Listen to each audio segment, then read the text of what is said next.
Welcome back to the Great Ace Attorney Resolve. Last I left off, we had finished up the second investigation portion of episode 4, and now it's the final episode, apparently, instead of continuing to be episode 4. And we'll be getting into the trial.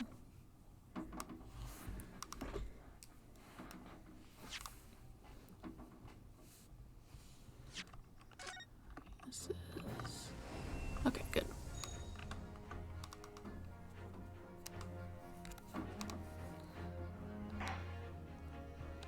Let's just start it up.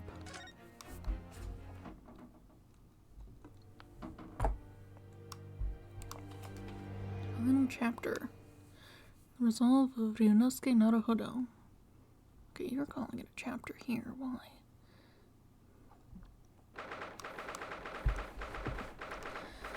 "3rd of November, 9:14 a.m. The Old Bailey Defendant's Antechamber. So, time's finally come.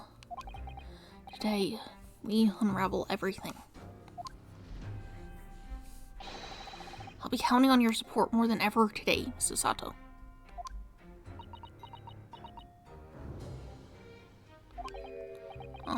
Mrs. Sato. Oh, no. What's the matter, Mr. Naruhodo? Nothing. I was just saying that I'll be relying on your support today, but I'm so sorry, of course. I know I can be rather incompetent at times, but I shan't let you down. Would you mind helping me to my feet, then? Oh dear, I'm really sorry. Really very sorry. Still thinking about that stuff from yesterday about her father. I didn't really resolve that. Sasato-san isn't her usual self at all. But that's hardly surprising, I suppose. She's just found out that her father is the partner of a world-famous detective. Not to mention... good morning, sir.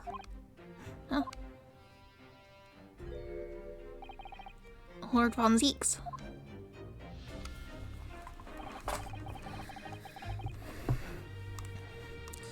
Thank you for all your efforts yesterday. What? Did I hear that correctly? What? Oh, no, nothing. Just, I hope we can clear things up today. I really can't make this man out. His face says I hate you, but his words are almost jovial today. In fact, he hasn't been very Reaper-like at all since this all began yesterday. Lord Von Zeeks isn't the Reaper, Mr. Naruhodo. A good point. Reaper. I suppose in hindsight, I shouldn't have allowed that misconception to go unchallenged. It was my tacit acceptance of that pseudonym. My failure to stop the Reaper becoming something more than a mere legend. It all led to this. But you're not to blame for that, Lord Von Zeeks. It's only because serious crime in the capital dropped off so sharply when the public started calling you that. That's why you didn't say anything, isn't it? To be frank, I'm not sure that was the sole reason. What do you mean? There was a rumor at the time that the Reaper was really the ghost of my late brother. But, having been slain by that evil killer, Clint's restless spirit returned as some sort of demigod, to wield a deadly blade of justice where I, by dint of the law, could not. Yes, we've heard that story too. When I lost him, I felt as though I'd lost my guiding light. I didn't know where to go or what to do. And so, in some small way, I wonder if perhaps those rumors made me feel his absence a little less keenly.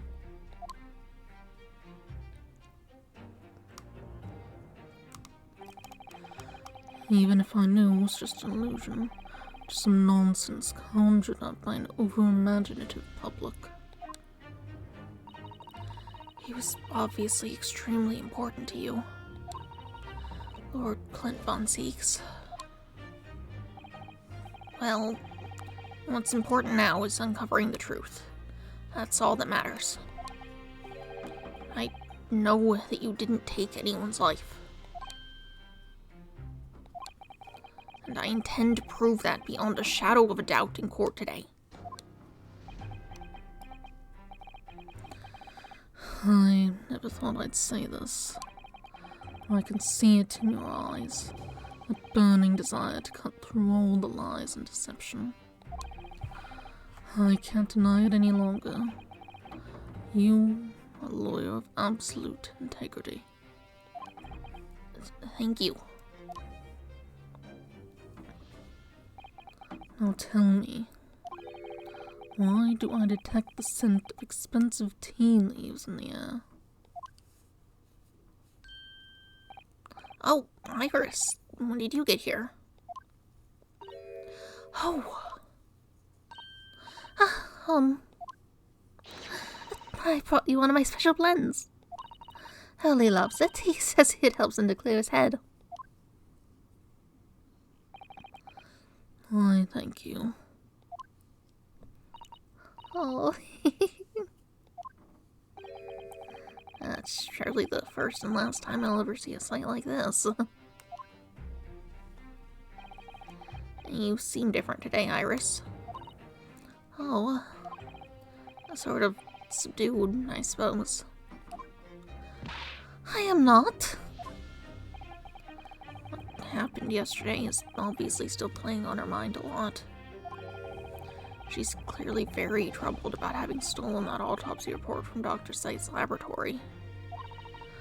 Alright then, good luck to you both. Have to make a move now. Oh, you're not staying. I thought you'd want to watch today's proceedings. Well, I'd like to cheer you on, obviously. But I've got lots to get ready. Get ready? For what? Oh, yes. Would you take this? Little bunny.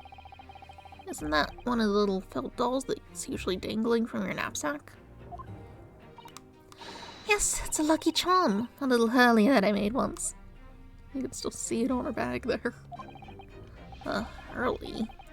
That's more like a Hairly to me. If for some reason you completely run out of options in the trial today, and just pull this little Hurley's ears as hard as you possibly can. What? Pull his ears? That's right, it's a way to bring good luck. I think you might need it. Iris's lucky charm has been entered into the court record. A little doll of Mr. Sholmes in hair form. I've been told to tug at its ears if I run out of options in the trial today. You think that what we'll need is luck? I just sneaked a peek inside the courtroom, and it seemed very different to normal. Yes, it would seem. That a certain someone has decided to pull out all the stops. What does that mean?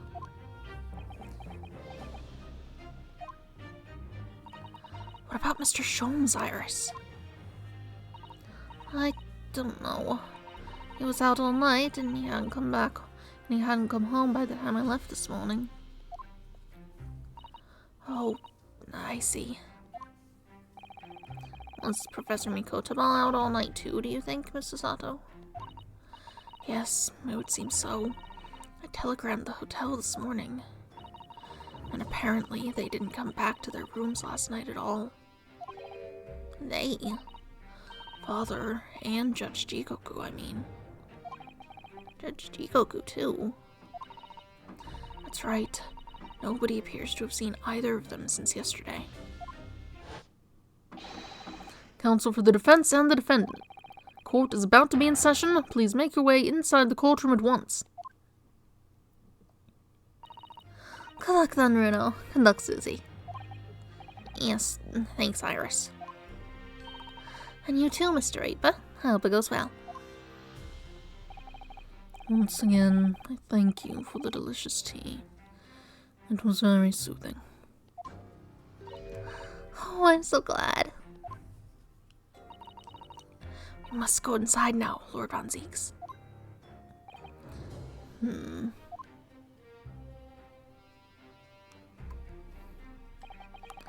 Lord Von Zieks has always been the formidable prosecutor I've had to lock horns with in court.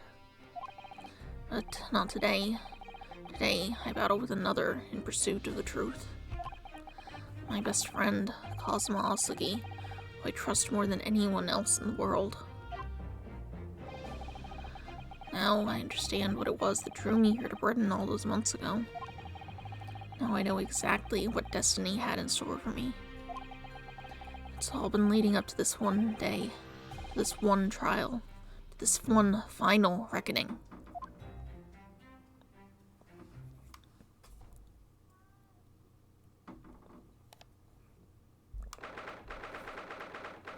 Third of November, 9:30 a.m. Old Bailey Courtroom. Meow, meow, meow. J-Paws. It feels even more oppressive in here than it did yesterday. J-Paw! He's crying. He's out there yelling. There are cold stares piercing me like knives from all sides today. Mr. Naruto, look! Lord Strongheart. Are you a judge? I guess I never thought about what you did beyond, organizing things, or whatever. Kazuma must have known beforehand. I'm a bit annoyed that it's him. I don't have a very good voice for him.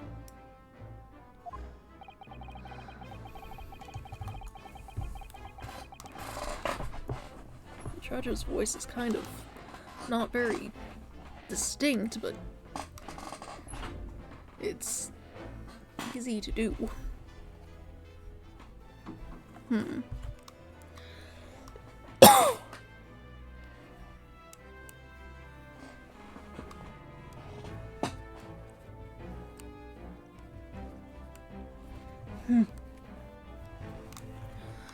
The ramifications of this trial now extend far beyond the murder of one Scotland Yard inspector. In fact, events have come to light that threaten to rock the very foundations of our country's legal system. The escape of a condemned criminal on the night of his execution, the subsequent unlawful shooting of the man, and the revelation that prison staff must have been complicit in the jailbreak. Britain is currently hosting influential members of the judiciary from countries all around the world. It is imperative that we uncover the truth in these proceedings to avoid international embarrassment. By royal decree, this will continue to be a closed trial. Once and one over which I, Miles Strongheart, exercise total and unequivocal authority. Don't stand up in the chair.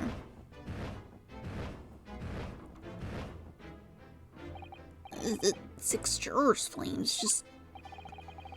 As was the case in yesterday's proceedings, those here present in the public gallery, distinguished members of our judiciary, assembled to bear witness to a fair judicial process. In other words, a collection of your acolytes, Lord Strongheart.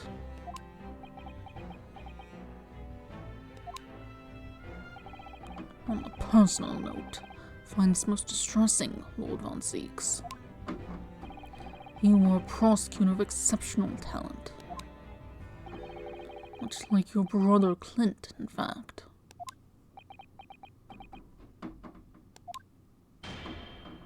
I don't think that's what that thing's for. You're gonna break it. In the name of Her Majesty the Queen, I hereby declare this court to be in session.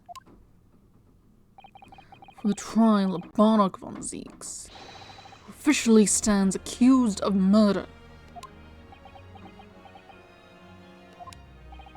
Counsels for the prosecution and defense, you in full readiness to proceed. The defense is ready, my lord. As is the prosecution. Yesterday's proceedings brought to light a shocking and disturbing fact. It was assigned to the victim, Inspector Tobias Gregson, who was unknown to his superiors at Scotland Yard. Yes, he was carrying out operations in secret which Scotland Yard knew nothing about.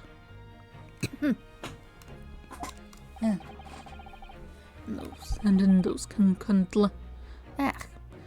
those clandestine operations, he had an accomplice.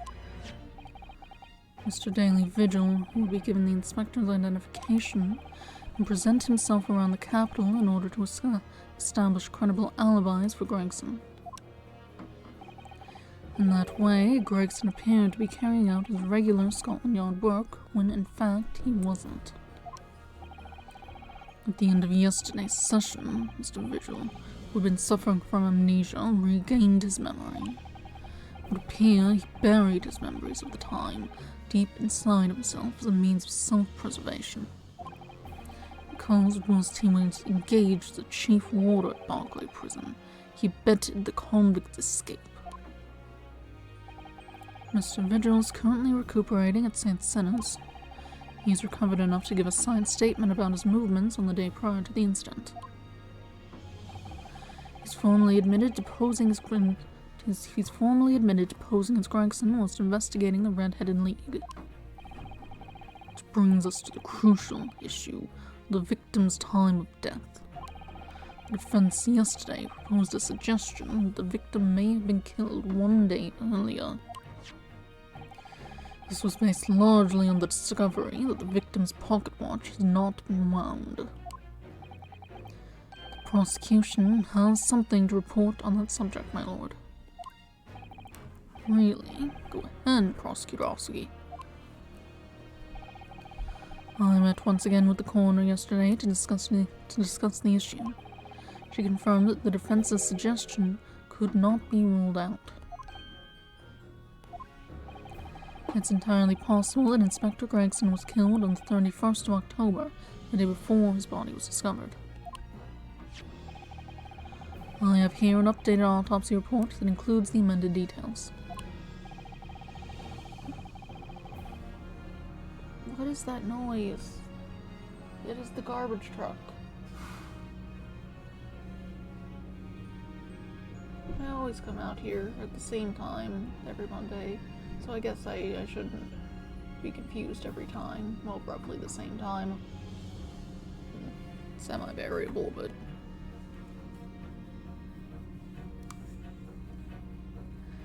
it's annoying. The official opinion of the investigation team was made clear yesterday. At the time of death was 5 p.m. on the 1st of November. That looks like it's not too bad. It's being picked up okay, I think. There are indications of an attempt to disguise the real time of death, however. It seems the natural decaying process of the victim's body may have been They're so loud. The garbage truck.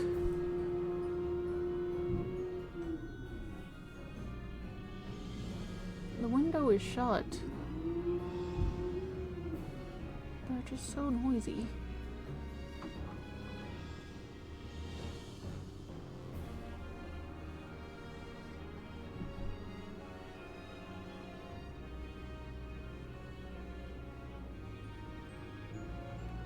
Okay, now they're leaving. Ugh, that thing's big. It seems the natural decaying process in the victim's body may have been slowed by keeping it chilled. That's out of the question. There are no refrigeration devices in that part of London large enough to accommodate a human corpse. My lord, this is more than just conjecture. There's evidence to support the idea. We must investigate it thoroughly. Very well. Court will accept the new report as evidence. However, if this updated report is deemed to be accurate, it would give renewed significance to the movements of the victim on the day before the Fresno Street incident. It would, yes, especially since on that day, Inspector Gregson was using Mr. Vigil to cover up his real movements. It's conceivable that he was killed in the course of his secret activities. I sense that the prosecution has some information regarding those activities. Scotland Yard put an enormous effort into investigating that precise matter yesterday. I think we should begin by presenting the results of that investigation work.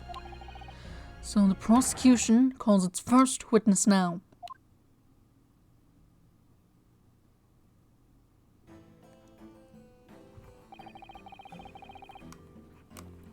State your name and occupation for the court. Inspector Gina Lestrade, reporting. Representative of Scotland Yard. Self-conferred rank, but never mind. Gina, again? They don't have any other police officers. They only made models for 2 of them.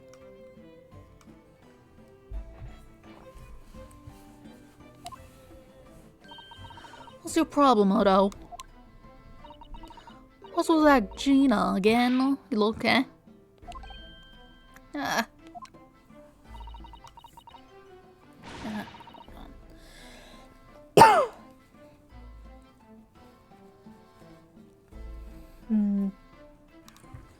Moss meant the world to me. He done more for me than anyone else ever did. Oh, Inspector Gregson, you mean? He got me out of back slums of the East End and took me in under his wing. Told me that life can have a purpose.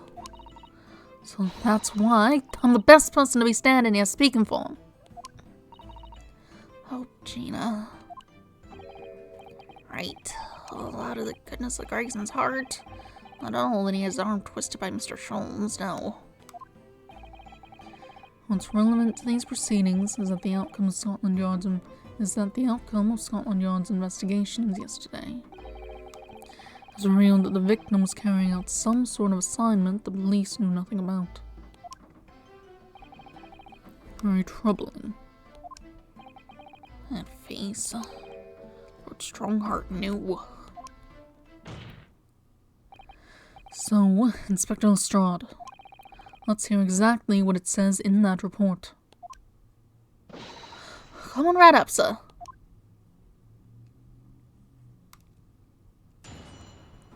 Witness testimony. The victim's movements. All y'all detectives are supposed to follow orders and investigate what they're told. A little search of the boss's office turned up a notebook that had a load of secret meetings in it. According to that, the boss was looking into some smuggled goods dealing that day. It looks like it was a big job and all, but the cops weren't onto it yet. What matters most is there were witnesses who saw the Reaper at the place too. Smuggled goods? I don't know, do I? I'm just telling you what was written in the book. Tobacco, tea, spices, medicines, goods of all sorts flow into London by illegal channels from across the globe. It's well known that they're disposed of at regular black markets that take place in the capital. But the police are rarely able to locate them in time. So Inspector Gregson was investigating one of those black markets. It's been suggested that high-ranked government officials may be involved in black market activity. No doubt Gregson was trying to avoid details of his investigations being leaked to the involved parties. That would explain why he was operating on his own authority without the Yard's knowledge. And do we know where the dealings were taking place this time? In a particular room of a certain exclusive London's gentleman club. And on the day in question, the accused is known to have been there. That's the conclusion of Scotland Yard's investigation into the matter. That can't be. We haven't heard anything about any of this. Members of the club have testified to it. There's no question. The accused, Varnock von Zieks, was present. It wouldn't be very significant testimony then. Oh my, but Lord von Zieks has made no mention of this at all. In short, Lord von Zieks had ample opportunity to murder the victim. Very well then. Counsel for the defense, begin your cross-examination.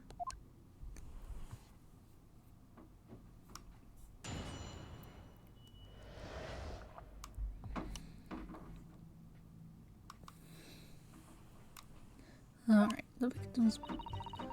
Well, your detectives are supposed to follow orders and investigate what they're told. So, you follow orders, do you, Gina?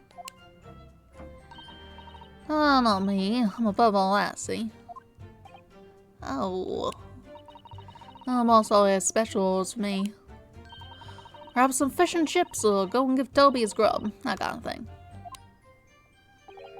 So, errands more than orders, then. This detective is still an apprentice, after all. Well, as apprentice, I ain't one to sit around and wait to be told what to do, even by the boss. That's why I've been doing my own investigations into what happened. I didn't find much at first. A little search of the boss's office turned up a notebook that had a load of secret meetings in it. So, you went through Inspector Gregson's things. Yep, as part of the independent Lestrade investigation. I'm sure your superiors would be delighted that you're taking the initiative. So I snuck into his office when no one was about. Because if anyone at the yard had seen me going in there, they'd have turfed me straight out onto the street. This is sounding less and less like an investigation and more like something else. Prosecution understands that it was this very detective who discovered the notebook. You got that right. Nothing against past Inspector Lestrade and his trusty assistant, Chief Inspector Toby. We found it hidden in one of the desk drawers that had a false bottom. That's impressive. So then I went to hide myself and no one could find me, so I got the butchers of what was written in it. If anyone at the yard had found me out, they'd have took me straight out on the street. I've given it now though, ain't I? And if it weren't for me, it would never have been found. According to that, the boss was looking into some smuggled goods dealings out there. You have any idea where those dealings were taking place? Yep, it was all there in the boss's notes. Let's see if I can remember. As I already said, the illegal dealings were due to take place at a gentleman's club. Yes, I remember, but I was hoping to find out the name of the club. That won't be necessary. What? It's conceivable that the club might be used again by the smugglers in the future. Therefore, the prosecution has been asked not to reveal the name in these proceedings. I don't know what all the fuss is about. It's right here. All I've got to do is read it out. And I could too. I got this reading game buttoned up now. Can I show you what I can do? Go on, what's on? The judge hasn't signaled his objection yet. I could try to find out. What should I do? I'd like to know. This is a closed court. The proceedings are confidential. There shouldn't be any possibility of the information being leaked. As I explained, there's some possibility of politicians being involved in this affair. The prosecution is rightfully exercising caution, I imagine. No, my lord, the prosecution has no objection. Kazuma. There's no question that Inspector Gregson was looking into these black market dealings. However, it's not yet been established that he was on that particular trail on the day in question. If the defense requires to know the club's name, the prosecution has no intention of being obstructive. Right then. I get to show off my reading skills. Apparently, the smuggled goods deal is gonna happen at a gentleman's club called the Grouse. A Grouse? What sort of a club is that? I ain't got the foggiest. Clubs ain't exactly my thing. But I am kinda curious. Not places where a foreign student like you would be readily admitted. Have you looked in the mirror recently? I'll tell you what. Me and Chief Inspector Toby could go in undercover. Could you, though? I could pick out a few good marks and see what else I could find while I was in there. I really don't think you should go picking out anything. Anyway, that's where these black market dealings were going to take place, is it? Yeah, it's gotta be. That's what the lower ranking detectives at the yard reckon. Says the even lower ranking detective. Is that a place we've heard of? Looks like it was a big job and all, but the coppers weren't onto it yet. So, how would Inspector Gregson come to find out about it in that case? That's the question, ain't it? But I'm just an apprentice, so. And why didn't he inform Scotland Yard of his findings? Yeah, that's what I was asking myself, because, you know, I'm just an apprentice. I could, like, the accent plus words is... when it suits you, yes. Anyway, the point is, something went on in that club, no question. You can't say that for certain, though, surely.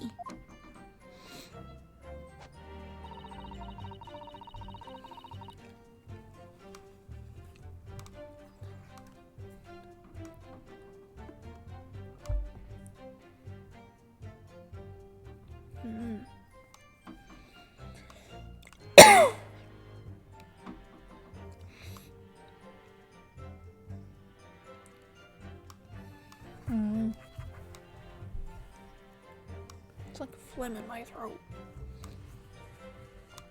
Not supposed to. There's witnesses what saw the Reaper at the There's witnesses what saw the Reaper at the place too. Lord Von Zeeks was at the club. He was. Detectives who visited the club yesterday to make inquiries have confirmed it. Several members report having seen the accused being admitted to the room in question as a guest. Looks like there's no disputing that he was there then. Well, we know that Lord Von Zeeks was investigating Inspector Gregson, don't we? Perhaps he'd already discovered the inspector's secret notebook. Which led him to the club, you mean? Maybe. Presumably, then, there are also eyewitnesses who can testify that Gregson was there?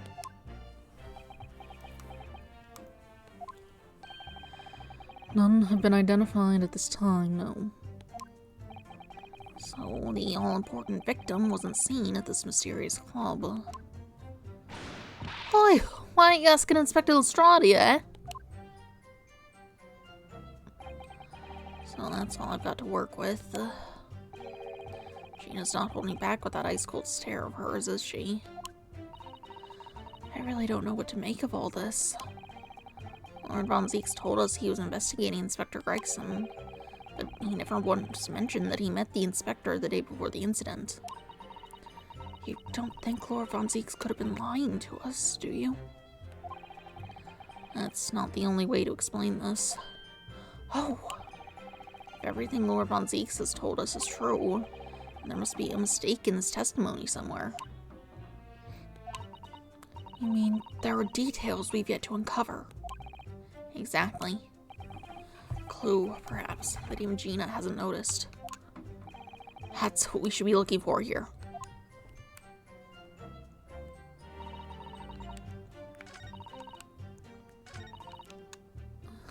It ought to be the thing that we just got. Let's see. This is from the other thing. That's not helpful. Have we heard of the grouse?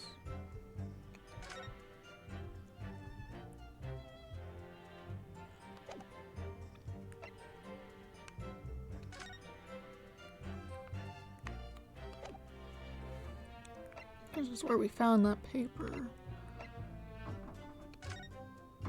This is his identification. That's not helpful. Yeah, well, I suppose we should see what the inspector looks like inside. I think we did open this before. And there's nothing really here. Have we heard of the grouse? I don't know.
Trying to figure out if we've heard of the grouse. It sounds vaguely familiar. It's sort of the only thing I can think of finding anything about.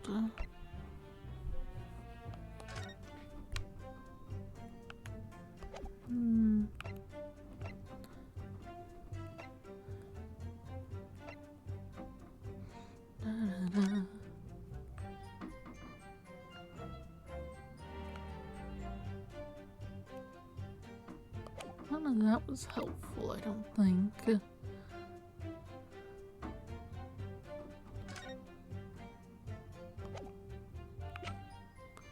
Alright, what am I looking for here? Round it up, identification.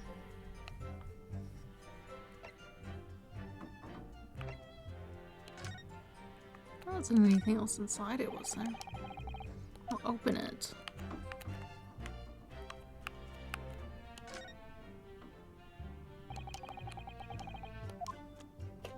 I don't think there was anything in there. There's a passport.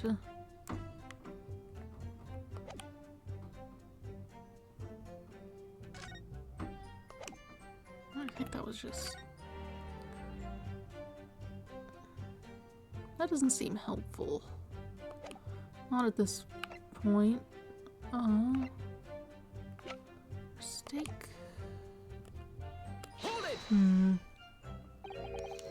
Grouse, what sort of club? Don't know. You want to know. You can't get in. You have to go pickpocket people in there.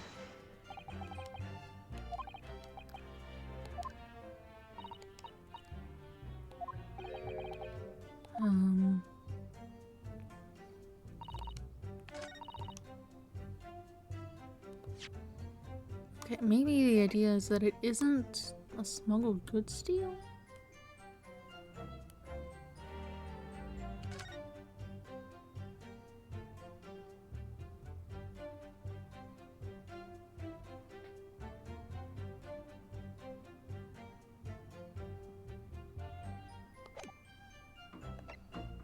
I don't really have anything else that brings that area up, do we?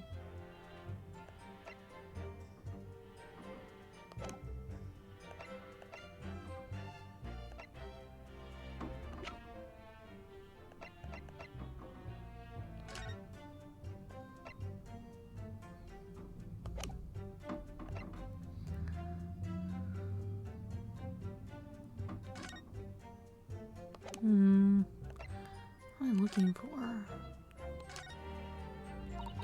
There are details of a whole raft of cases dating back years on here, aren't there? And this paper from 10 years ago was browning with age. Look. Out of interest, the most recent thing appears to be this newspaper cutting here. Oh, it's the same Red-Headed League advertisement that Mr. Sholmes has picked out. And you remember, there was a red hair piece at the scene, too. Okay. Okay, so that's not, like, helpful.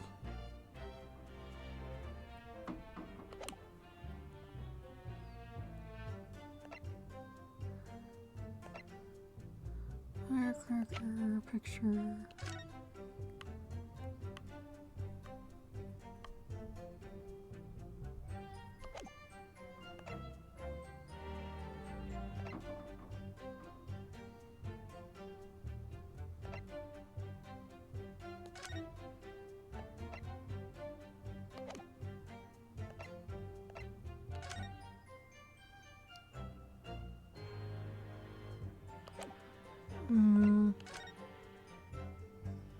How do I...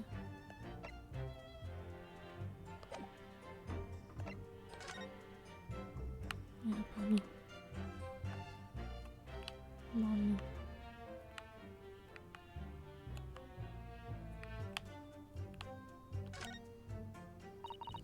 What a charming little rabbity version of Mr. Sholmes. Do you suppose this is how Iris sees him? Are you alright, Mr. Naruhodo? Your eyes are veritably boring into the poor doll's ears. Oh, sorry, I was just wondering. What do you suppose would happen if I were to tug at its ears with all its might right now? I'm sure that we'll find out when the time is right. To become a proper gentleman, you really must learn stoic patience. But I want to know. Okay, that's not helpful.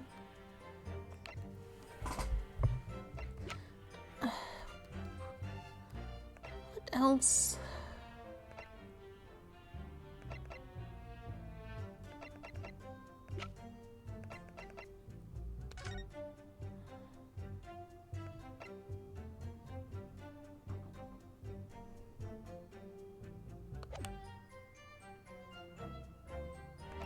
What am I missing here?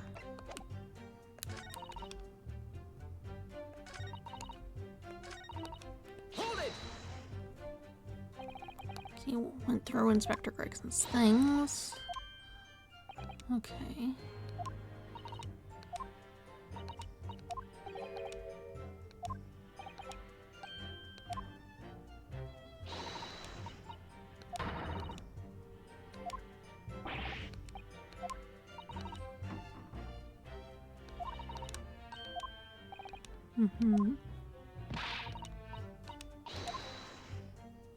Right.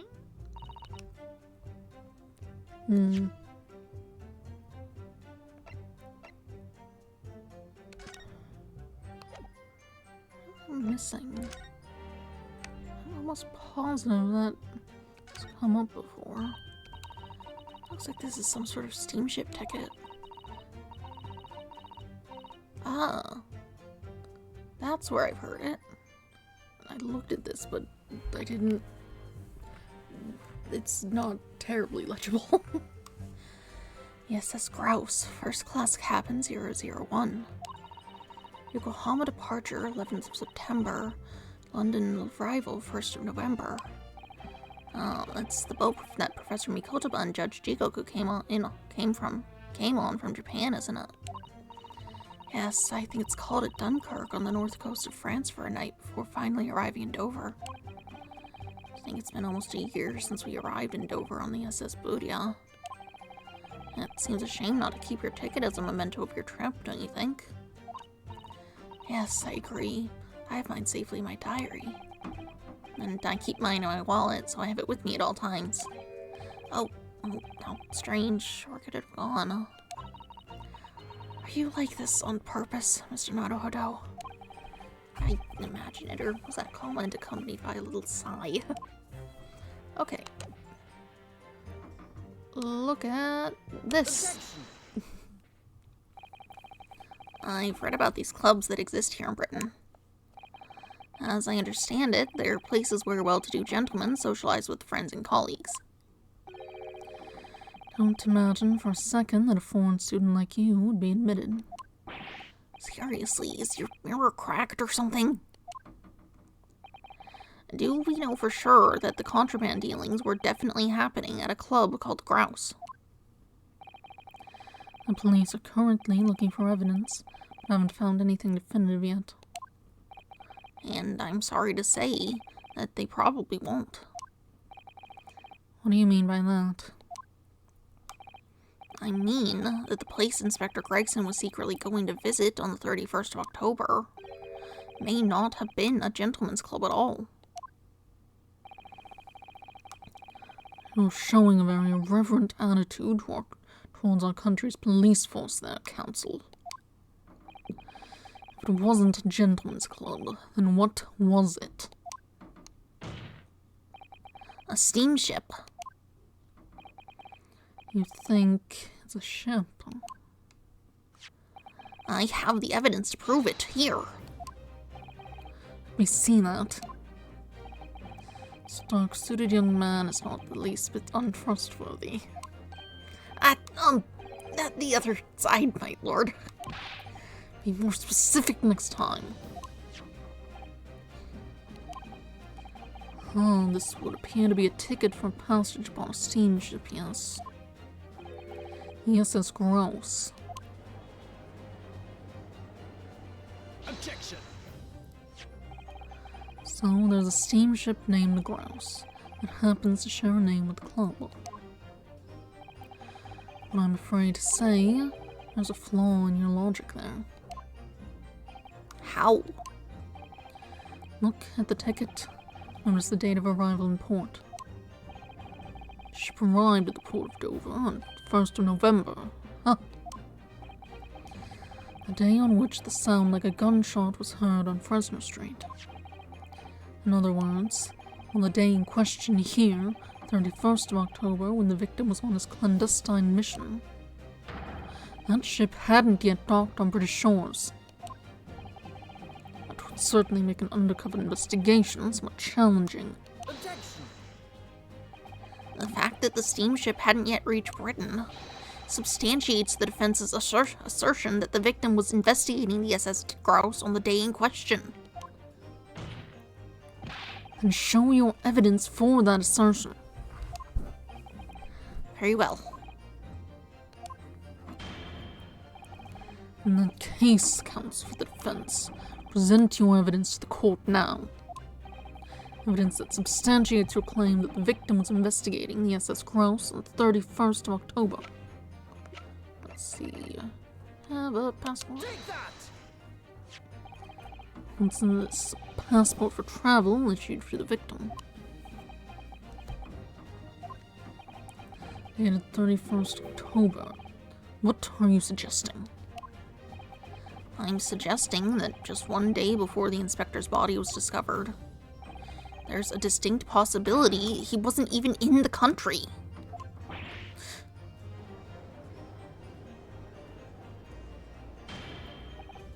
Order! This document is for passage to France. It does appear to have been officially authorized. The day before the SS Grouse arrived in Dover, it docked on the northern coast of France for a night. According to my father, who was on board at the port of Dunkirk. Dunkirk, France. Would possibly have taken the victim there.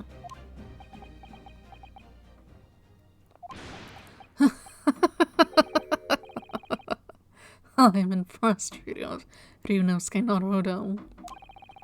I certainly didn't expect you to get your hands on that passport. What? You mean you knew about this? Prosecution strategy for this trial has been laid down by the Crown Prosecution Office. On the day before the incident, the victim was investigating contraband dealings at a London club. It's the outcome of Scotland Yard's investigations and the line the prosecution has been asked to follow. But, personally, I don't agree. I think the prosecutor's office is trying to hide something. What? Now that you've expertly disproven their assertion, I intend to reveal what I believe that something to be. What are you playing at, Prosecutor Alsugi? Courtroom is a forum for the truth, my lord. Which is why it's my duty to present all the facts without exception. Let me guess. This was your intention from the outset, wasn't it? The reason Inspector Gregson secretly made his way to the steamship docked in France on the day in question was to carry out a mission for the Reaper. The Reaper?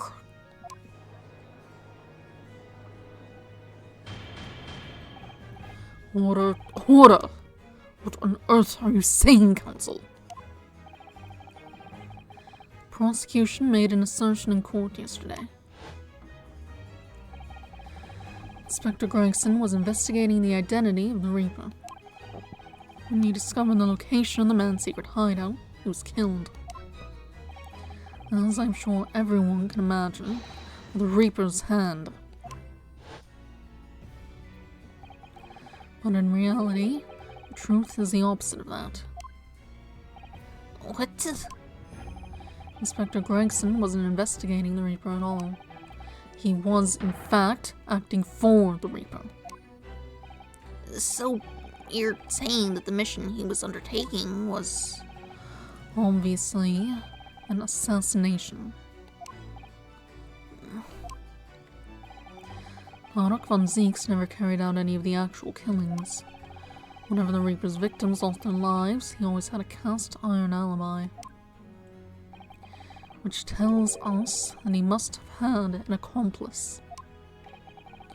You claim that was Inspector Gregson.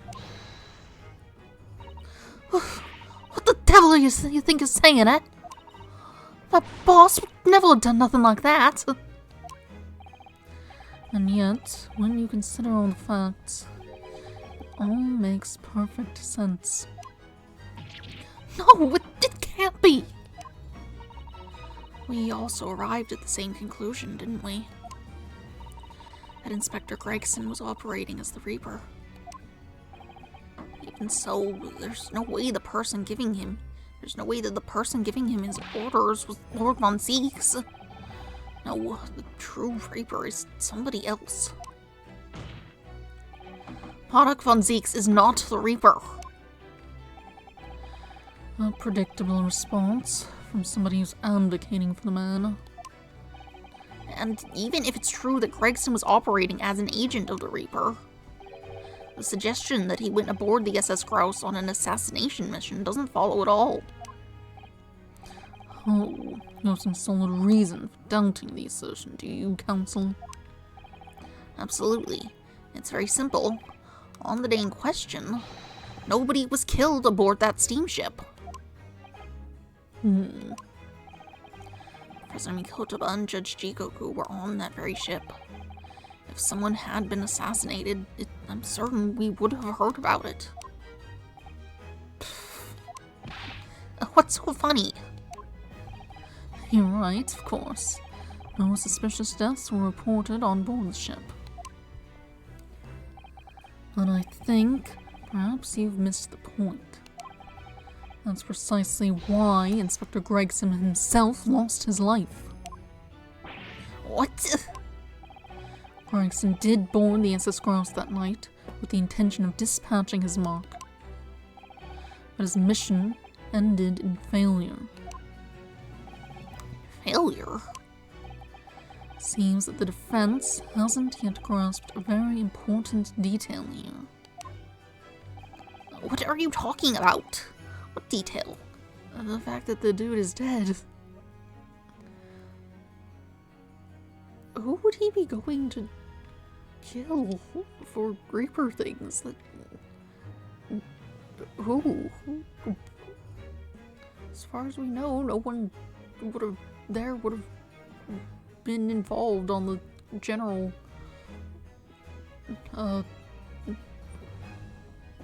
things. None of them got out of got a not guilty verdict from while dealing with that guy. Inspector Gino Estrada. What? The victim's notebook that you read an excerpt from earlier. That doesn't contain details of secret investigations at all. It describes 10 years of assassination plots to be carried out by the Reaper of the Bailey. You're lying! Even if all them bludgeons what got taken out at it coming. Boss, what the Reaper? Or Gina. There is no question that Tobias Gregson was heavily involved in the Reaper's activities. You may just be an apprentice, but if you spent any time at Scotland Yard, you must have heard rumors. I ain't heard nothing. I don't believe a word of it. And testify again as representatives of Scotland Yard. Consider it your chance to defend your boss. I don't... I concur. The witness will give a new formal testimony. Mrs. Strahd, you will tell the court everything you know about Inspector Gregson's secret notebook. Just give us the notebook. We can read it ourselves. What do you mean?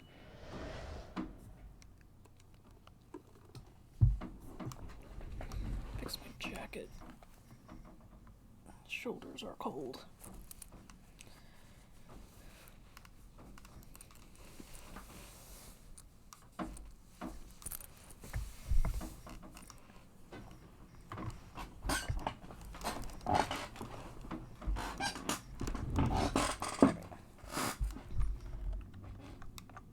Okay, good.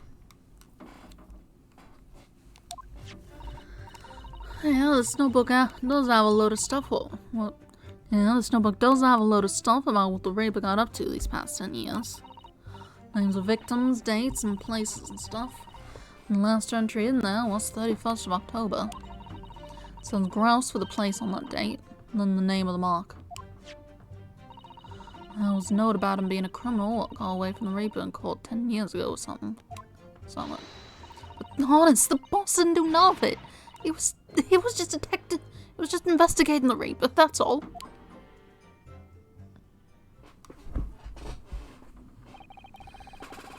Keep personal opinion out of your testimony, witness. We require only established fact here. This must be so hard for her. You can't deny it now, surely. Ryunosuke Naruhodo. What can't I deny? The notebook contained the name of the final mark, and the location where the assassination would take place. That's information the victim could only have known if he was working with the Reaper.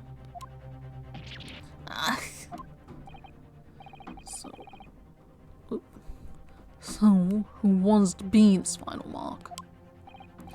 Go ahead, Inspector Lestrade. Read the name for the court.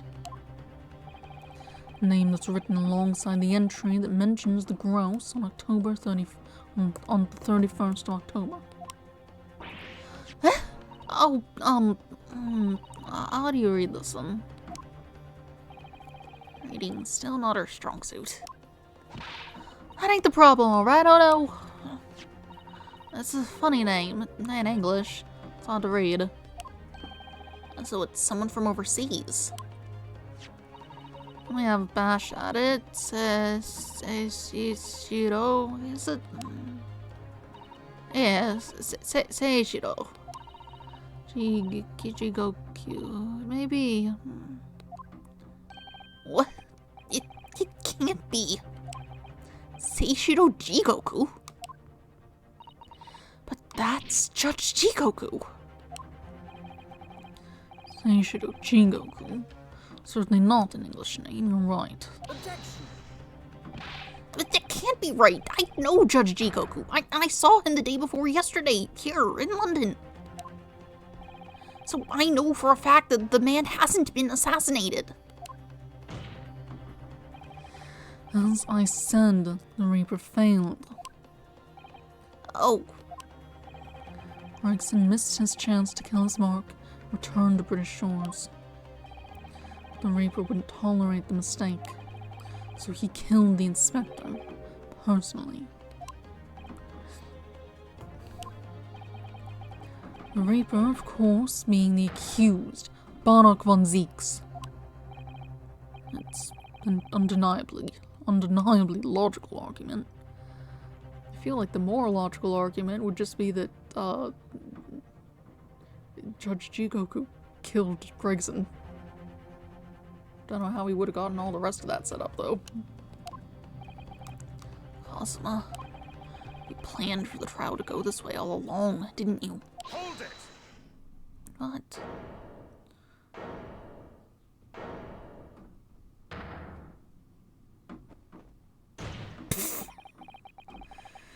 Pray forgive the discourtesy of filling my hallowed chalice, whilst I stand accused of murder. Von Zieks. The accused has no right to speak uninvited in court. You will return to the dock. I say nothing of whether or not I'm the Reaper. That's the task of this court to decide. But there is one thing I can say unequivocally. That girl is no detective. What? Oh, that's right, I ain't. I'm an inspector.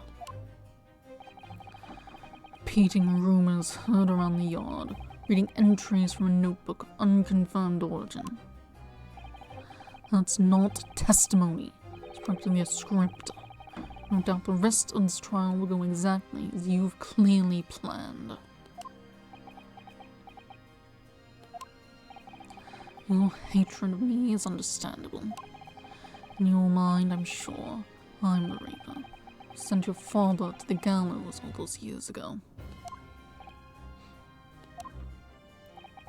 But you're in danger of becoming a far more sinister Reaper yourself. Attempting to have me condemned with this feeble excuse for testimony. What did you say? Mr. Naruto, this is our chance. My lord, the defense requests that the defendant be allowed to speak. He may be privy to important information regarding the testimony just given by the witness.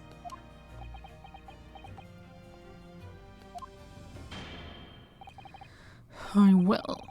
I'll make an exception and grant the request. The defendant may remain in the witness stand for the cross-examination.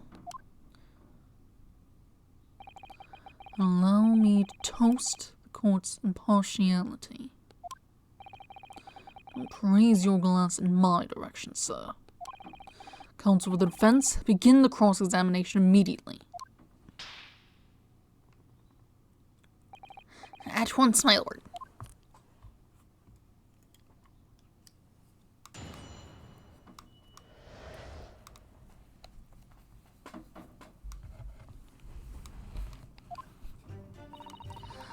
Yeah, this notebook does have a lot of stuff about what the Reaper got up to these past 10 years. Hold it! In other words, it shows that Gregson was basically acting as the Reaper. Are you and all? Are you and all? That ain't the only explanation, is it? He could have been investigating the Reaper in secret, and that notebook said what he found out. If I may... When originally people began referring to me as the Reaper, I didn't object. I believed the power to intimidate London's criminal classes into compliance with the law to be beneficial. But you carried out your own investigations into the true identity of the Reaper, didn't you? Yes, and those investigations proved conclusively that Gregson was one arm of the Reaper. One arm? What are you on about? The Reaper's victims were all extremely shrewd criminals at the top of their game.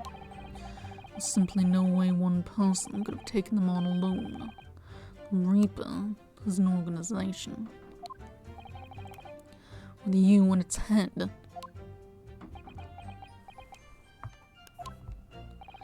I had spies at the yard, keeping me abreast of Gregson's movements, letting me know when he was elsewhere. So I'd been able to check the most recent entry in his book. I knew the location. You knew it said grouse. Believing it to be a reference to the Gentleman's Club, I went there on the day in question to investigate, alone. Ah, so that explains why several members of the club claim to have seen you there. Of course, the inspector was not there. Because at the time, he was making his way to the steamship docked on the northern coast of France, as shown by the passport found in the victim's metal trunk. Very well then, back to your testimony about the contents of this notebook. Fine. Is something wrong, Mr. Naruhodo? You seemed a little shocked by something a moment ago. Oh, no, it's alright. I'm overthinking this, aren't I? Names of victims, dates, and places and stuff. The last entry in there was the 31st of October. Hold it! Names of victims, dates, places, and stuff. What in particular? Well, besides the victims' names, this other name kept cropping up. What other name was that? That's the one I told you yesterday, the same name written over and over again. You mean Asashin? Yeah, that's the one. She's a friend of yours or something, is she? Were you even listening yesterday? Asashin. The assassin. What? A killer, you mean? Gregson was a tactician who came up with the plan of attack. Investigating the marks thoroughly, finding out when they would be vulnerable, and who to use to get at them. But the person actually executing his plans was someone else, you're saying. Well, that's true.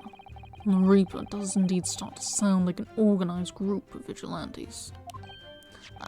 Then perhaps what it said on the passport document.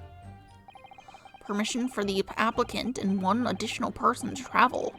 Could that additional person have been? Clearly, the assassin was meant to take Seishiro Jigoku's life. Gina, can you confirm that? Against the final entry listed Grouse and Seishiro Jigoku. What name was written? Oh, well, that's the only entry that didn't have a name next to it, and as it happens. What? It just had like a question mark or something there, I think. In other words, Gregson himself didn't know the entry and identity of the assassin in that case. I can speak. But Gregson was the one making the plans, was he not? Oh, how infuriating. A nameless assassin. I said grouse for the place on that date and the name of the mark. Hold it! And you're saying that the mark listed was Seishiro Jigoku? That's what I said. Funny name, if you ask me. And I thought your name was odd. So pleased to have lost my crown there. Mr. Jigoku was the presiding judge of Japan's Supreme Court of Judicature. I remember the man. He came to our country as a visiting student 16 years ago. Studying international law and diplomacy under your tutelage, Lord Strongheart. A bearded young fellow was a very able man, I must say. So Lord Strongheart was Judge Jigoku's mentor. If I'm not mistaken, he returned to Japan 10 years ago now. 10 years ago, after that fateful case. Precisely.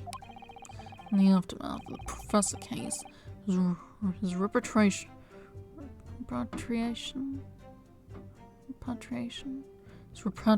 was organized immediately. It's a mystery why such a man would be listed in the inspector's notebook. I didn't think it was possible. The mood in has got even worse now. Maybe I'll just keep talking. There was a note about him being a criminal walked all the way from the Reaper in court 10 years ago or something. Hold it! What do you mean a criminal? Judge Jigoku is no criminal. Oh, don't ask me. I don't know nothing about it. Oh, do you remember what Father told us? That Judge Jigoku did once appear in court here in Britain. It was related to the Professor case, I'm sure. Yes, of course, you're right. Wasn't he just like a witness or something? Seishiro was trying to mitigate Genshin's guilt, so he took the stand to testify. But he got a little carried away and actually managed to break the witness's stand. That bit. He also said some contemptuous words about the British Empire, for which he was charged.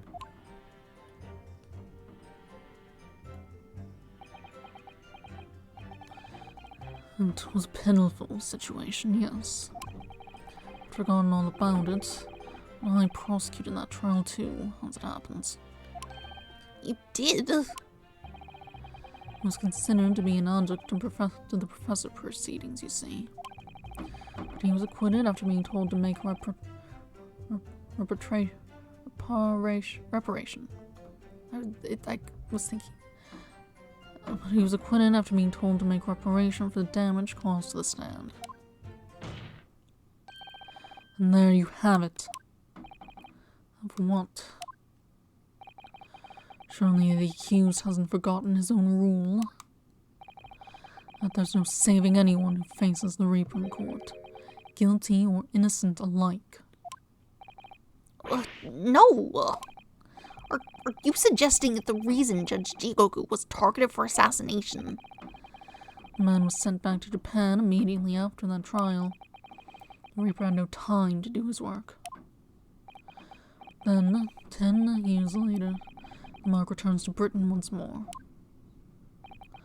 Perhaps now you start to see just how vindictive the Reaper is. Come on, that's absurd. Take someone's life for that. Isn't the whole premise of the Reaper absurd, killing those who have been found innocent? Clearly the rules by which the man operates are beyond a sane person's comprehension. But...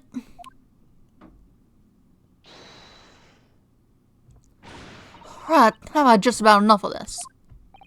Gina... All this nonsense about the boss plan to kill people, it's cobblers. Come on, Odo. Yes? Why are you saying nothing? Why are you yelling up the objection or something? What? You've gotta find a flaw? You do usually. Someone's lying here, no question. You've gotta work out who it is. Please. The boss.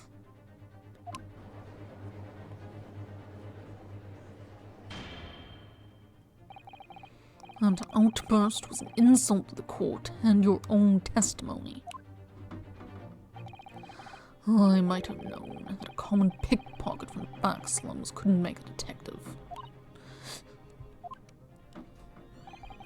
When this trial is over, you will forfeit your warrant card, Miss Lestrade. Is that clear?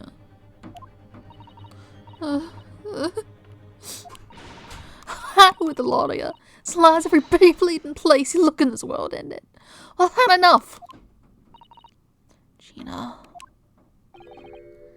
So have I. After a little speech of Gina's, have made up my mind.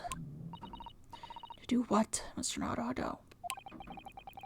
There was one point in this cross-examination when something that was said just didn't sit right with me. One statement that seemed odd. Oh, do you mean... I'm not going to let Gina's plea for help fall on deaf ears. Oh, no, well, you gotta find a flaw somewhere.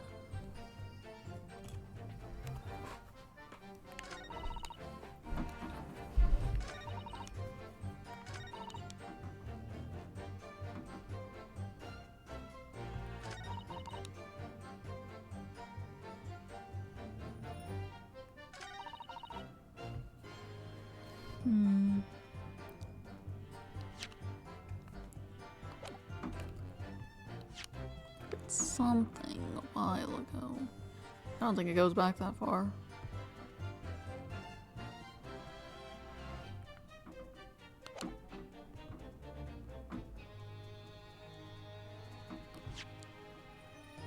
Let's see.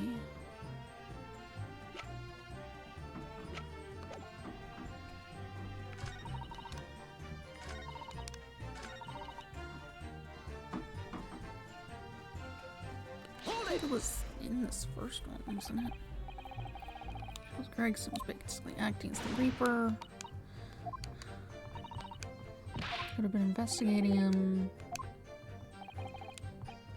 Didn't object.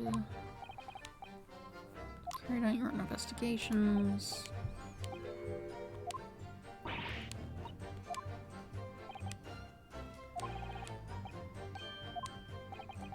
Unit's head.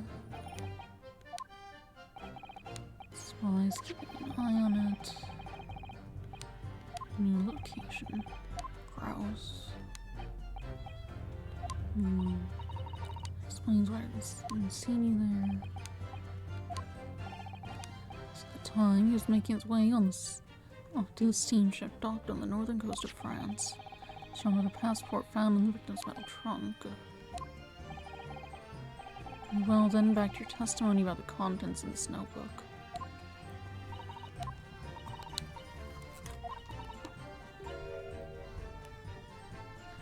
Oh yeah, it was like locked before we got into it, right?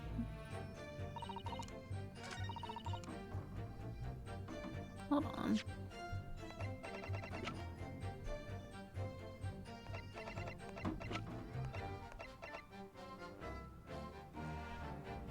It was removed from the scene, but subsequently recovered by Gina.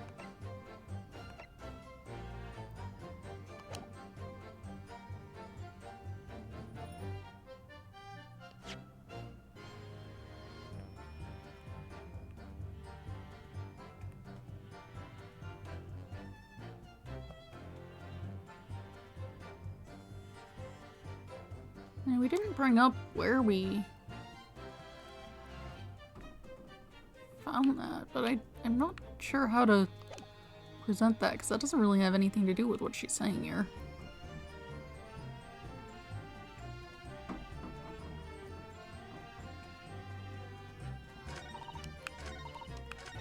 If I press this last statement. Hold it! I want to thank you, Gina. You helped me find my resolve. What do you mean? Amongst everything we've heard during this cross-examination, there's one thing. that defies explanation. One inconsistency. What an inconsistency. Really, Odo? I don't quite know what it means yet, but... Yes, there's an inconsistency in something that was said by... Okay, I see. Take that! By you, Kazuma Hosogi. Me? This is some attempt at filibustering, Council. Prosecutor Oski has given no testimony. What are you suggesting I said that was inconsistent? You let something slip that you shouldn't have. When I present the relevant piece of evidence, I imagine you'll realize what you've done. Very well then, Counsel. Go ahead. What evidence reveals this alleged inconsistency in something Prosecutor Osuki said? Take that! This is a trunk that belonged to Inspector Gregson. Metal construction, is it? Certainly very heavy. What's this? A bloodstain. A relatively fresh one, too. What? You mean that ain't grease from all the boss's fish and chips? Fresh blood on the inspector's trunk. That suggests that the victim was traveling with that luggage when he was killed. It can't be. There was no mention of any trunk in Scotland Yard's report. Yes, there's a reason for that. Immediately after the inspector's body was discovered, one of the street peddlers made off with the trunk, hoping to sell it. But I found it. Me, with my nose for trouble. Which means that nobody should have known anything about the trunk. Unless, of course, we're talking about somebody who was present when the victim was killed.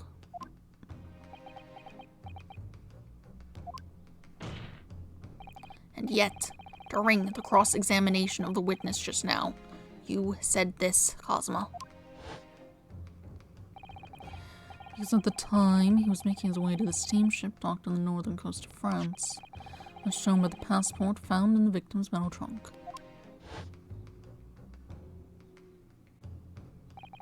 So the question is, how did you know about the inspector's trunk?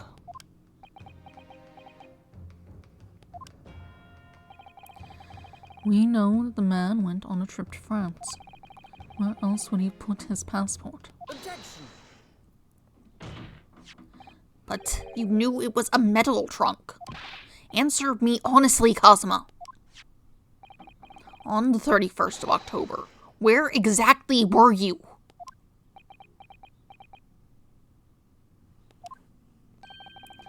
At the port of Dunkirk, on board the SS Grouse. Is that the answer you're looking for, Ryunosuke? Kazuma, what did you...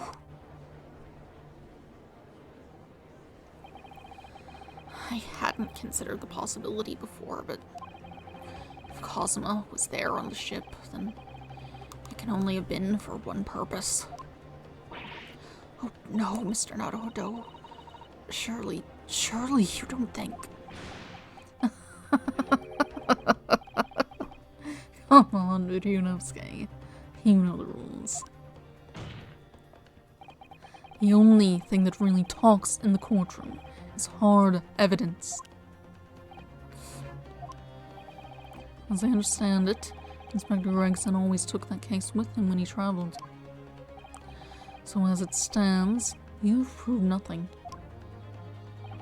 Kazuma, are you challenging me to prove it beyond all reasonable doubt?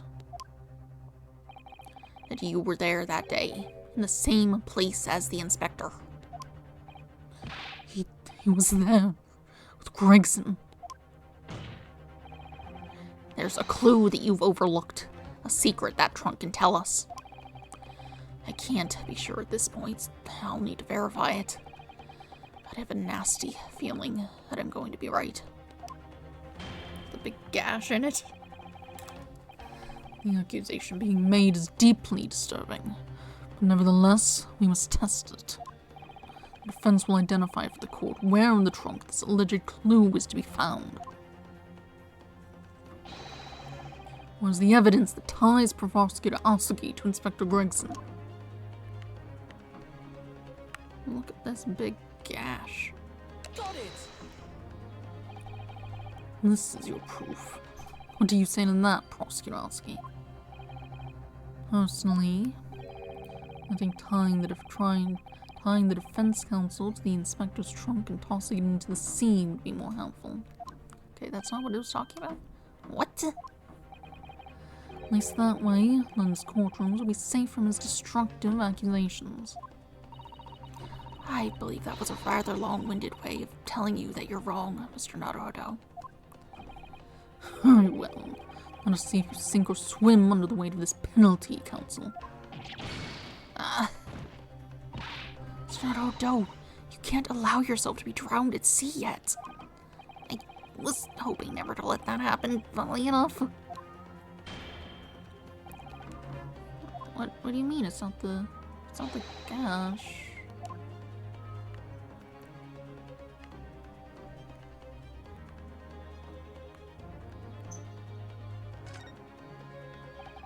Have you seen this huge gash across the side of the trunk here? It's gone right through the leather and into the metal behind. Gosh, for a metal chest like this to have been so badly damaged.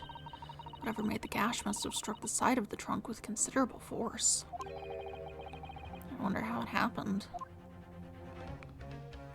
Okay, but you don't want that.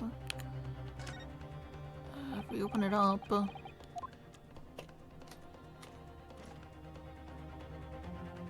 and then we awkwardly try to spin it around. That's the passport. That's unhelpful. Before Gregson's body was found, we needed permission for the applicant and one additional person to travel. I can't believe it was you, Cosmo.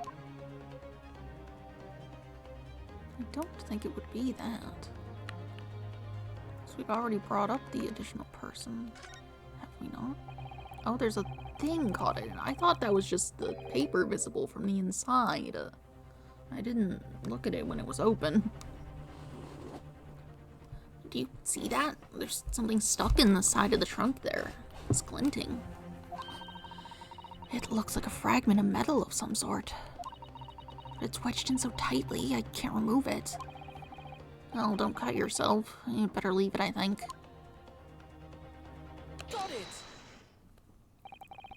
There's a small piece of metal lodged in the wall of the trunk here. Like the tip of a blade. A blade? Cosmo, slung around your waist as ever today, is the esteemed blade Karuma. Of course it is. Won't you draw it here in this courtroom for all to see?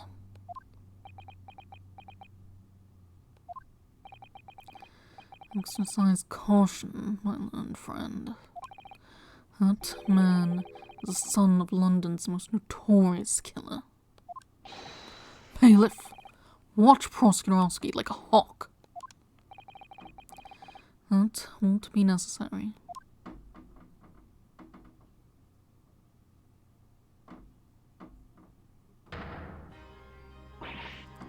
Oh no! The tip is broken. If the fragment of metal from the trunk fits together with the end of the sword, the question of who was there with Inspector Gregson will be answered. Agreed, Kazuma Asugi.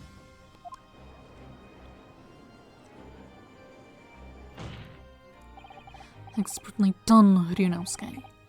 It's a point to you, and well deserved. Do you mean to tell the court, Prosecutor Asugi? Yes, on the 31st of October, I accompanied Inspector Gregson to Dunkirk in order to carry out a mission. So the additional person authorized to travel. It was me. And the mission was the assassination of the Mark. What? You mean you're the killer whose name was omitted from this notebook? You were following the Reaper's orders to dispatch Judge Jigoku. Let me make one thing perfectly clear. I have killed no one. Explain. I accepted the assassination mission, yes, and I accompanied Gregson to Dunkirk. But I never had any intention of carrying out the plan. You were never going to do it.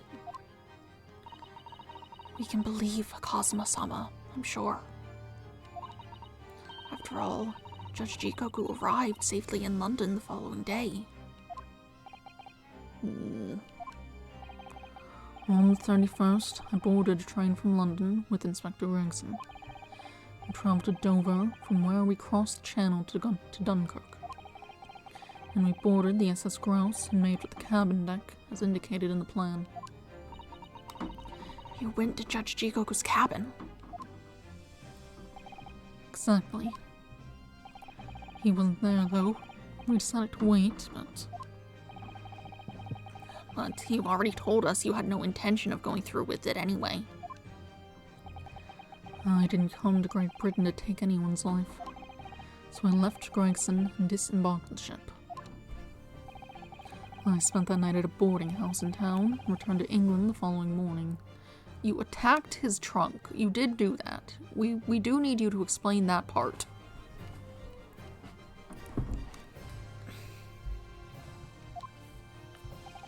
A boarding house in Dunkirk.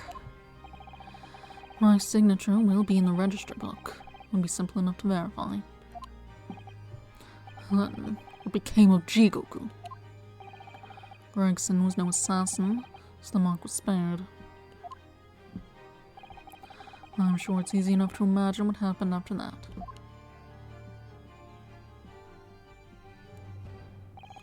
Gregson returned to England as well, having failed to complete the mission. He met with the Reaper in that room on Fresno Street to report the failure, causing the infuriated mastermind to pull the trigger and end his wretched agent's life.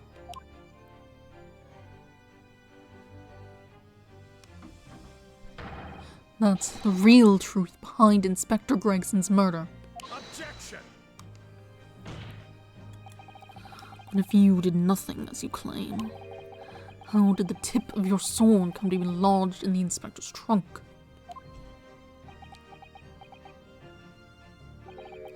I don't need to answer that. The victim was killed by a gunshot. A small fragment of a Japanese blade isn't relevant to the case. And accordingly, I choose to exercise my right to silence on that matter.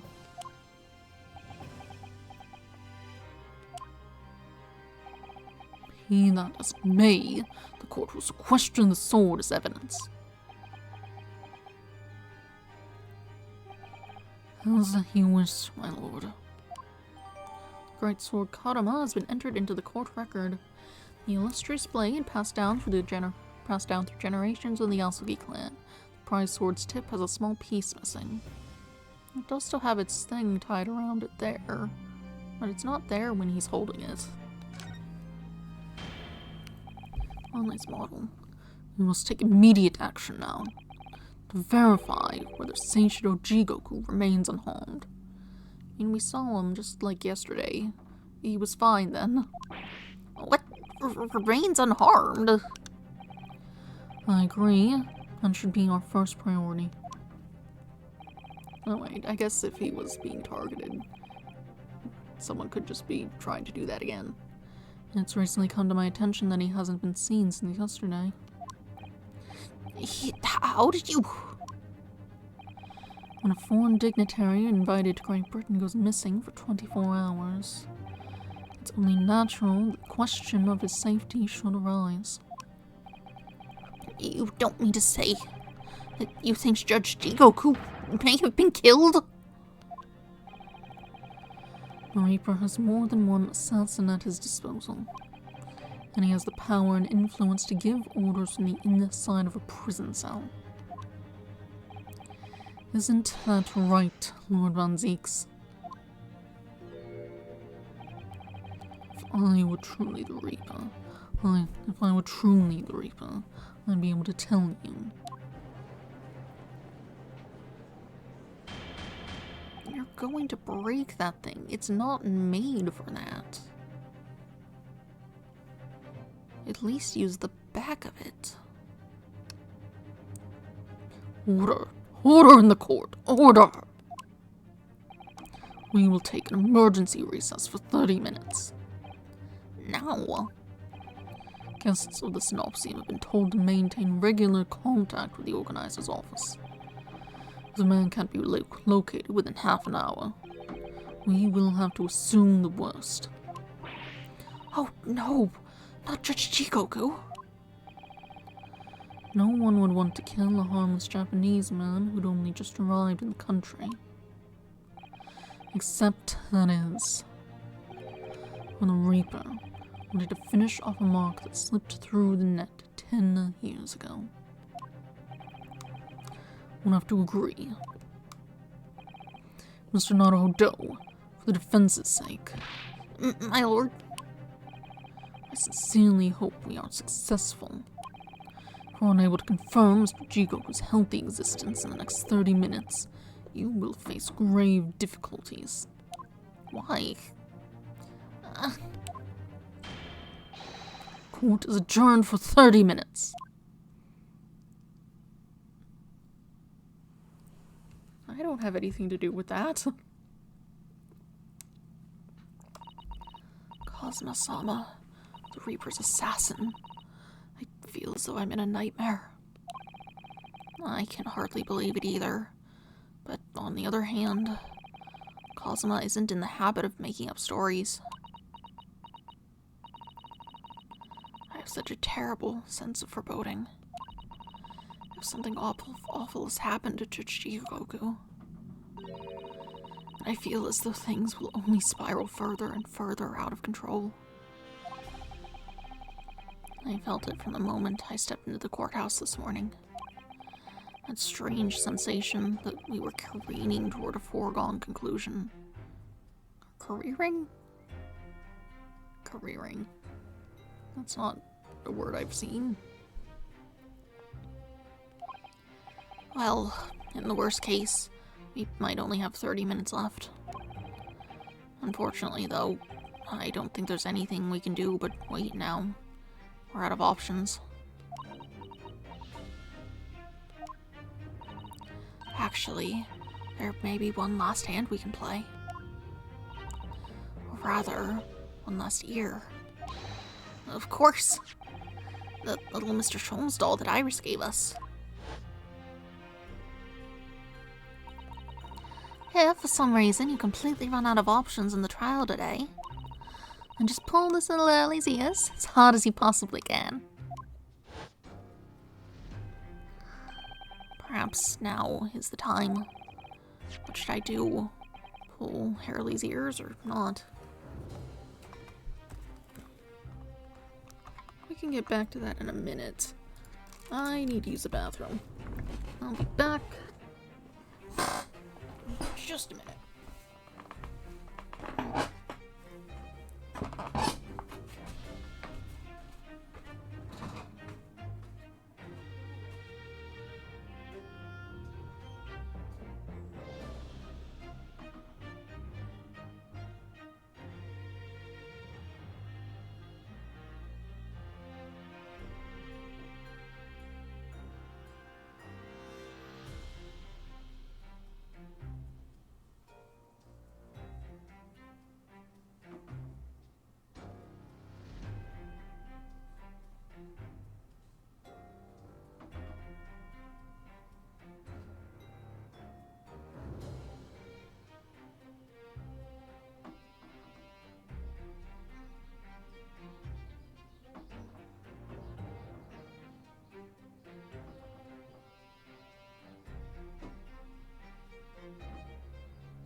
Hurley's ears or not. Okay. Let's do it.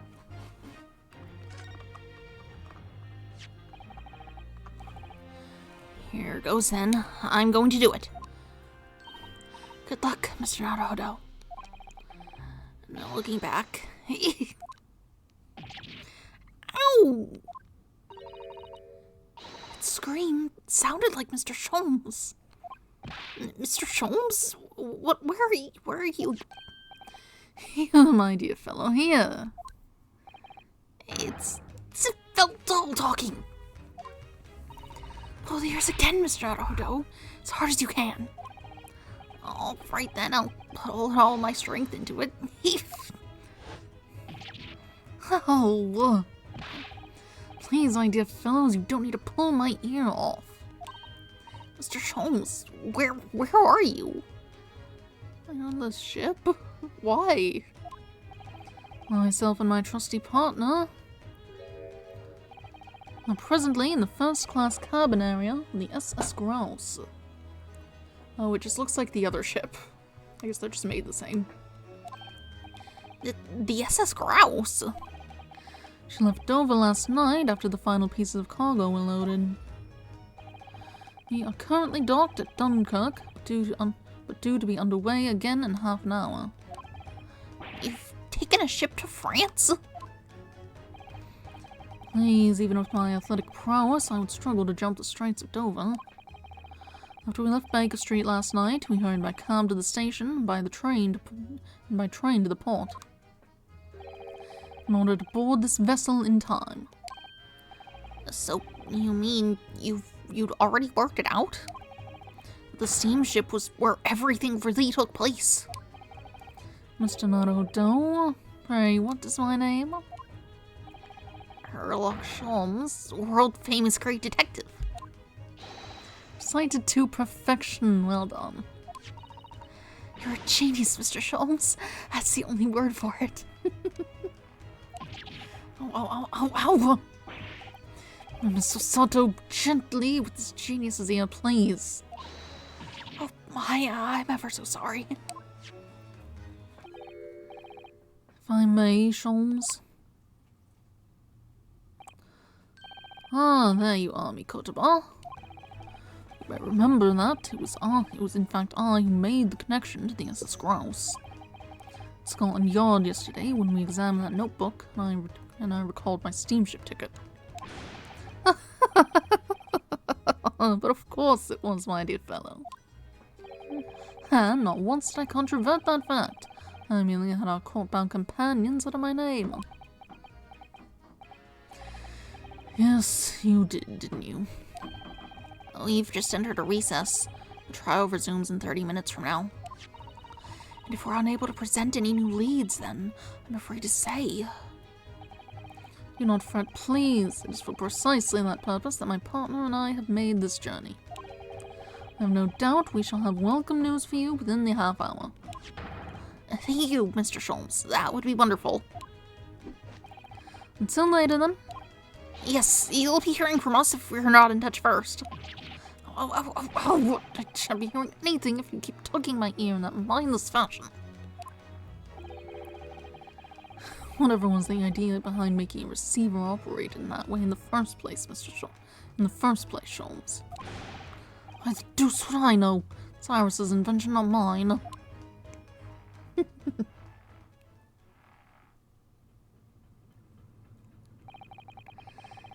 Whilst I know how much you enjoy being the hero of the hour, Sholmes. We have but half that now, before the Grouse puts to sea again. If we don't conclude our investigation rapidly, we shall find ourselves in Naples before long. There are times, Mikotoba, when you make a surprising amount of sense. So, let us begin.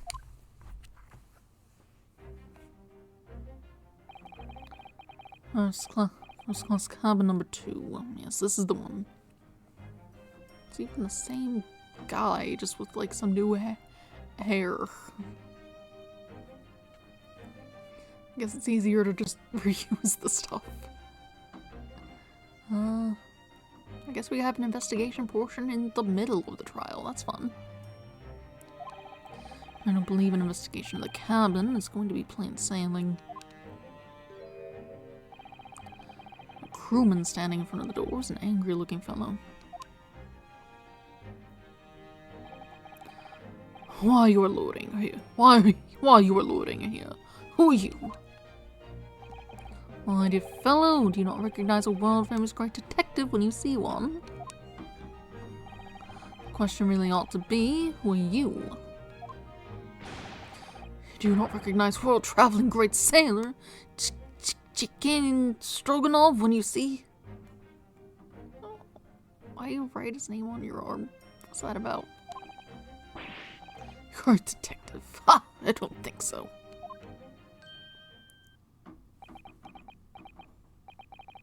You see that, Mikoto? It would appear that this man is a devoted follower of mine. I guess maybe it could be something upside down, huh?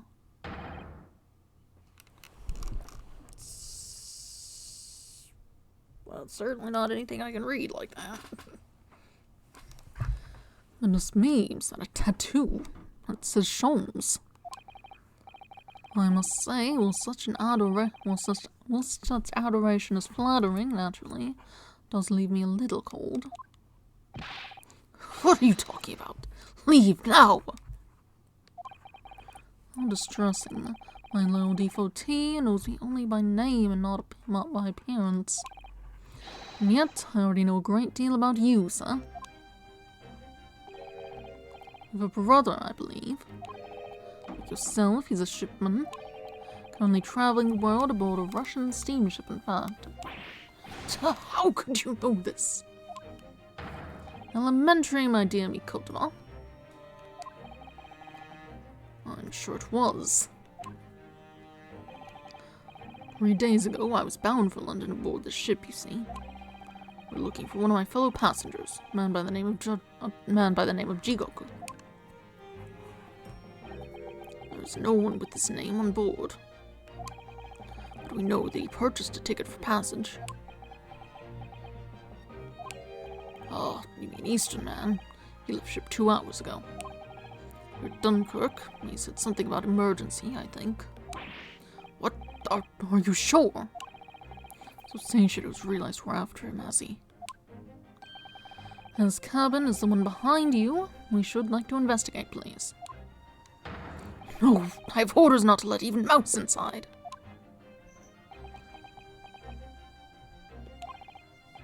Kotoba, be a good man and draw the sailor's attention away, would you?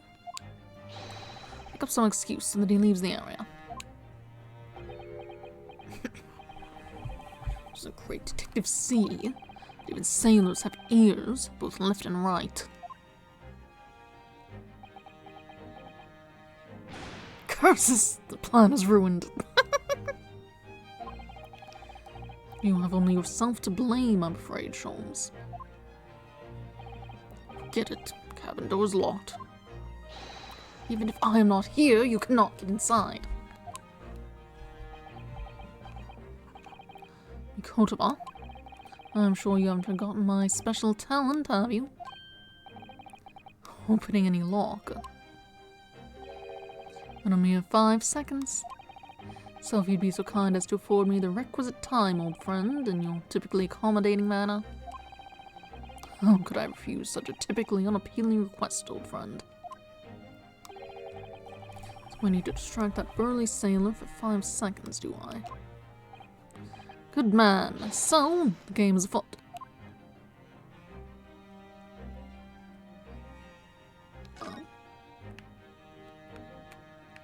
Pull the alarm? I could try getting in this room. That's another first-class cabin, and its door is completely unguarded.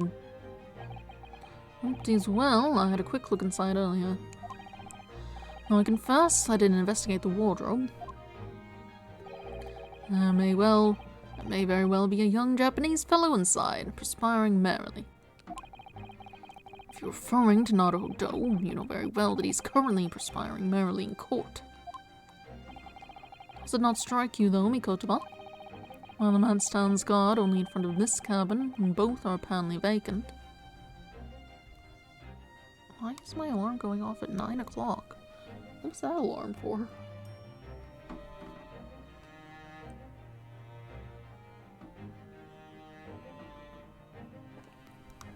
I don't know, I don't remember. I'll have to look.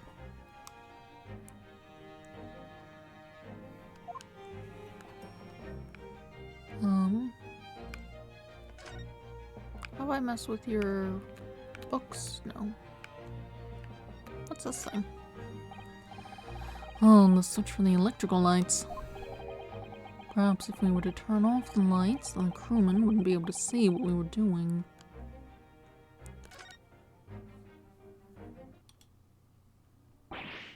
Oh, what is happening? Where's light?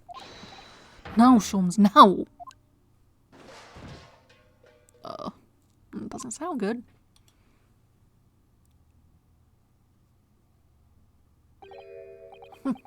Nobody there.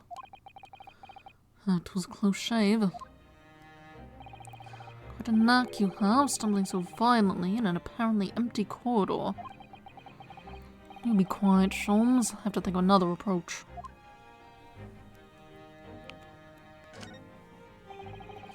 It's a speaking tube for members of the crew to communicate with one another around the ship. If I could just persuade our stocky sailor friend that he needed to use it. Sholmes could unlock the door whilst he was distracted. The question is, how?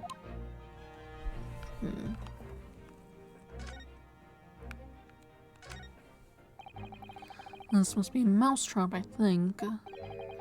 Perhaps I could distract the crewman's attention with this somehow.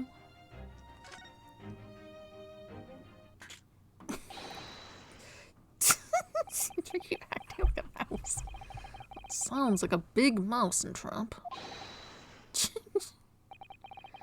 I will bring a bucket of water later and put out a misery. I don't like the sound of that. In any case, my dear fellow, that was quite unconvincing. Only Japanese mice make a true sound. Really, Sholmes, pray tell what sound do Russian mice make? Beep, naturally. Oh, also quite unconvincingly, I readily admit. So go ahead, Mikotoba. Do beep this time. Oh, thank you. I'm sure I can come up with an alternative solution. I can pull the alarm. This would appear to be an alarm bell. Oh, hell would break loose if that thing were to ring. The whole crew would know about it.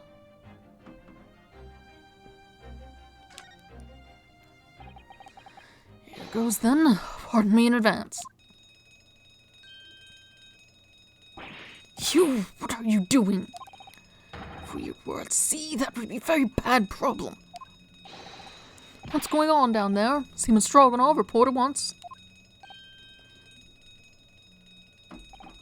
Sorry, sir, nothing to report. It was just a stupid trick. No, not by me, by world famous. No, as I told you. Now, Sholmes, now. Done. Not even 5 seconds, eh? I don't stand there gawping at my brilliance, Mikotoba. In we go. Oh, yes.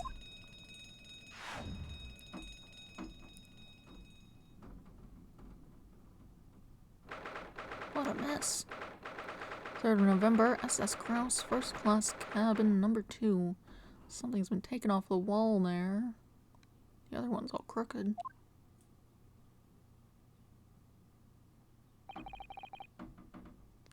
Good gracious. It would appear the occupant of this cabin did indeed disembark rather hurriedly. Those clothes on the floor there. They're Seishiro's without question. Well, it seems we are just a little too late. Yes, by about 2 hours. Still, whilst we're here, we should investigate thoroughly. There may well be 2 hours worth of clues to find in here. But the burly crewman may return at any moment, Sholmes. Indeed he may. Which makes this all the more thrilling.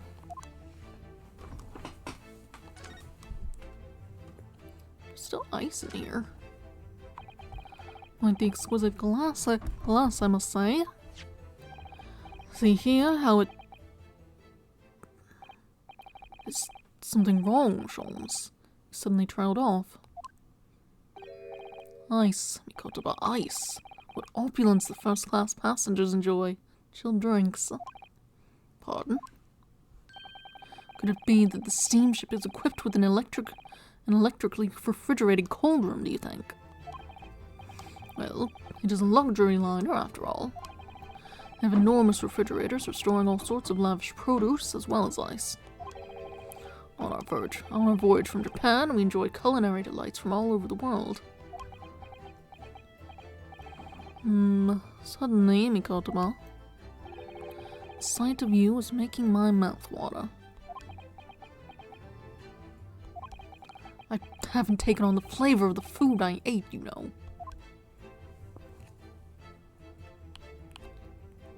Blocked off the thing. The speaking tube here, look. Oh, it's been stopped with some cloth. So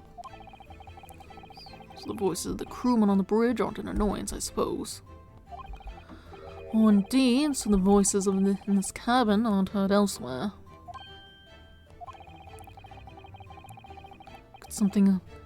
Could something have happened here that was for no one else's ears, do you think? Either that, or it could be to prevent snakes from entering. That's really become a favorite case of yours, hasn't it? Anything in your garbage? It's the waste paper basket. Look, there's still rubbish inside. Indeed, then let us pry. I've discovered recently I have a penchant for exploring the contents of others' waste paper baskets. I sincerely hope only for your work. Ah. You have a notice issued to passengers from 3 days ago. 3 days ago? The night before we arrived in London, then. When I was still aboard myself. Evacuation drill notice, 31st of October. Following departure from... I was reading that. Well, yes, there was an evacuation drill, I remember now. For our safety and security, all first-class passengers were constantly under the watchful eye of the crew. So it was a welcome relief to have some privacy for once. Can I have it back? Evacuation drill itinerary has been entered in the court record. Notice about the practice evacuation to be carried out by the crew of the SS Grouse the night before the ship arrived in Dover. It's found in Judge Jigoku's cabin.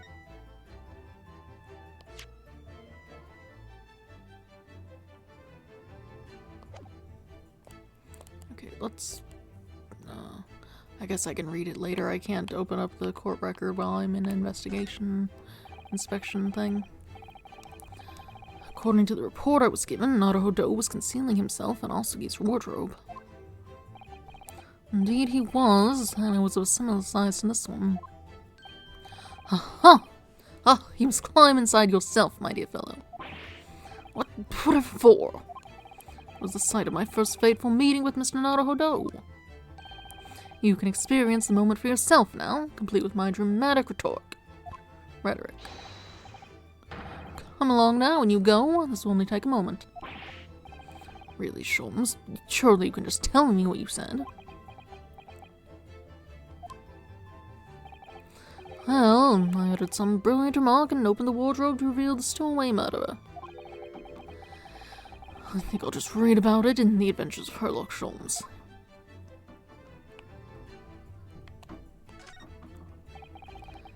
These are the rules of passage.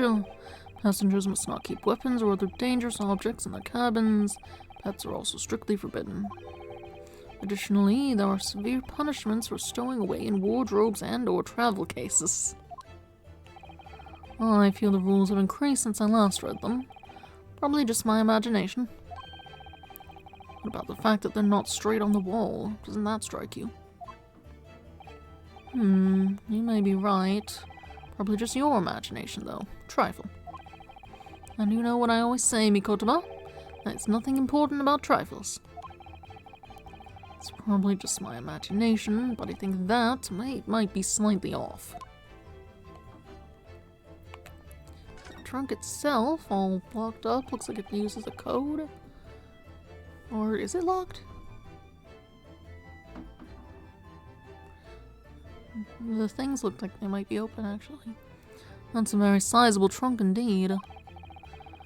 Seishido's partial to all things large. And a rather clumsy fellow if he failed to notice he'd left that behind. Perhaps he'd left it on purpose. It's lighter than you might think, but still a hindrance to a speedy escape. Pity, it's locked, so we can't look inside. Surely 5 seconds from now, the situation will be quite different, though. Sadly not. It is a 7-digit combination lock. And I'm not in a morose enough mood to work through all the combinations at present. Clothes on the floor. That's a substantial heap of clothes on the floor. An overcoat, shirts, a dressing gown. A mohiki work trousers, a Tanzan robe, a haramaki waistband. Clearly the clothing of a Japanese man. And clearly, Japanese men are unaccustomed to the culture of the wardrobe. Looks to me as if they've been thrown in a heap like that in something of a hurry. Indeed, you could help yourself to a Japanese man's shirt, perhaps. I'm sure you made mention of packing too few. I'd very likely drown in one of Seishido's shirts. No, I'll just buy any extras I need, I think. Blank over here. Well, it's a slightly different color just here. Do you see? Indeed, what you have observed arises when a frame that has been hanging for some time is removed. Perhaps your friend is an art thief. There's a bold deduction and worthy of a great detective, I'm sure. He may very well be the elusive thief who has been plaguing France's galleries of late. I think perhaps we should focus our attentions elsewhere, Sholmes, don't you? That outline on the wall. I feel as though I might have spotted something of a similar shape and size elsewhere. You are still here! Able Seaman Stroganoff. Hello again. I was beginning to think you'd never materialize. You are waiting for me? Of course, I was expecting you to burst in with a hearty Russian profanity far sooner. I was in trouble with Captain because of trick you played before. Or innocent chicken. It's all your fault. She was leaving port soon. Get off, now! Of course, we shall but disembark presently, my dear fellow, but first, there's something that must be done. What are you talking about? Why, naturally, debunking of your deceit and the barring of the truth. Quiet! I don't know what that is. I'm afraid I see through your lies. For one thing, Mr. Jigoku has not yet left. For one thing, Mr. Jigoku has not yet left this vessel at all. And for another, my dear Seaman Stroganoff, you know exactly where the man is, even as we speak, don't you? How can you? Good gracious, Sholmes, you mean you've worked it out? All of it? It's really been too long, hasn't it, old friend? 10 years, no less. So, would you care to join me for a dance? My inimitable logic and reasoning? Nothing would please me more. What is this? We have but minutes until the vessel puts to sea. No games now.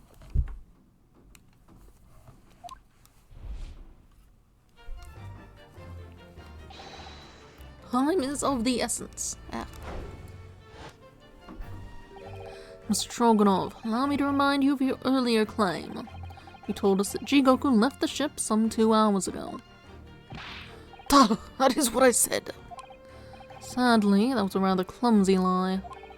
You see, there's something in this room that quite clearly contradicts it. What? Ah, yes, of course. I see you've noted it too, Mikotoba, and please do take the lead. What in this cabin shows the impossibility of Jigoku having disembarked 2 hours ago? Let's see what the last 3 years have done for your observational skills then, Mikotoba. It's been 10 years since we last did this, Sholmes, not 3. Aye, of course it has, quite. Now, all the clues are here in this cabin for your eyes to see. But as I always say, you must not merely look, but observe. Observe, and the answers become clear. So, impress me. I think I can manage that. I think that's probably the ice. I noticed that when it showed up. I saw it earlier.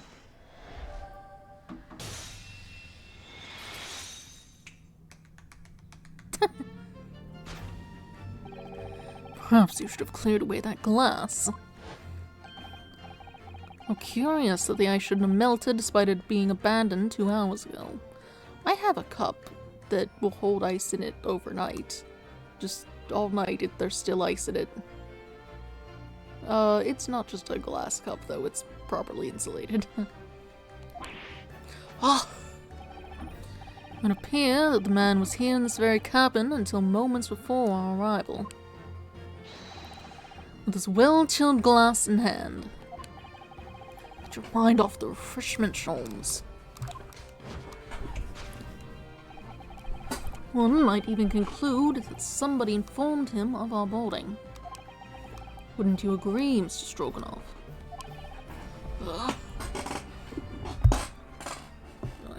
Easy. Why would Seishiro run from us? Before we consider that question, allow me to confirm one small matter. Would I be correct in saying that these first-class cabins of the SS Grouse are the same ones in which you and Mr. Jigoku were accommodated on your voyage from Japan? In which? Oh, that's right, they are.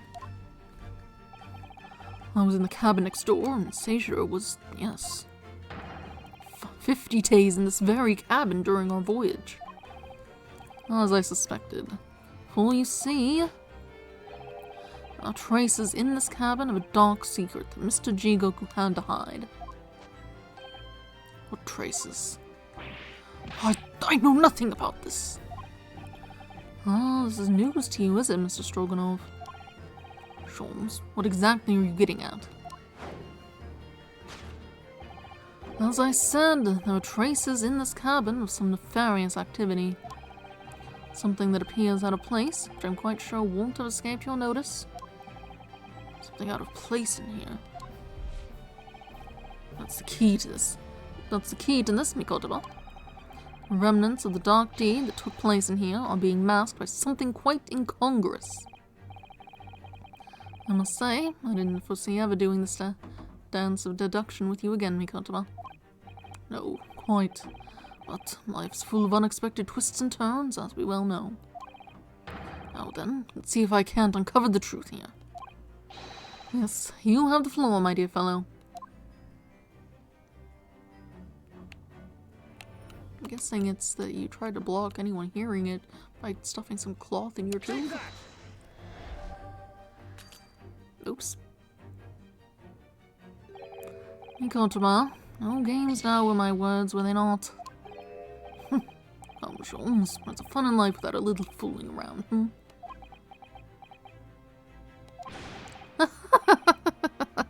Quite right you are. Oh, it was a close shave. I'd better rethink that before I'm the fool here.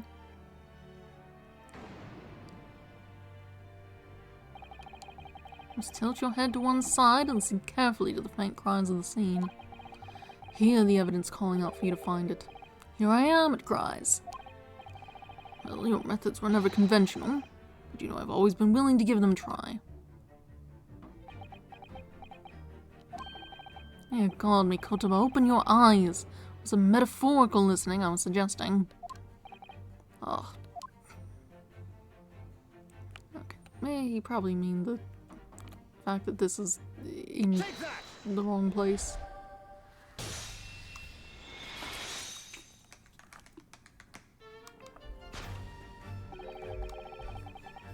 The rules of passage in this frame here. They're obviously out of place. The way they're hanging crooked on the wall, as if they were put there in a hurry. Yes, I'm sure you've already concluded that the frame was originally over here. The shape and size are a perfect match. Duh, you were right! When did your frame move? Hardly the most observant of crewmen are you, Mr. Stroganoff. I would think your captain is quite justified in having his reservations about your reliability. Oh dear, that really seemed to touch a nerve. So, Mikotoba, why don't you lift that frame off the wall?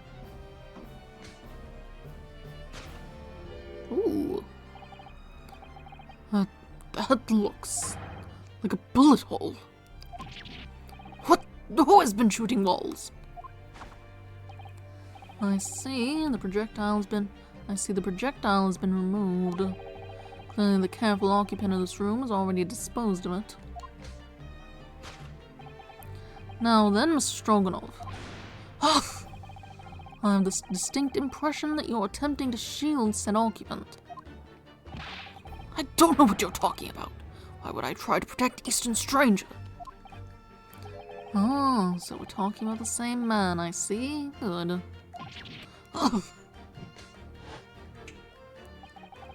I'm sure we can get to the bottom of this in no time, aren't you?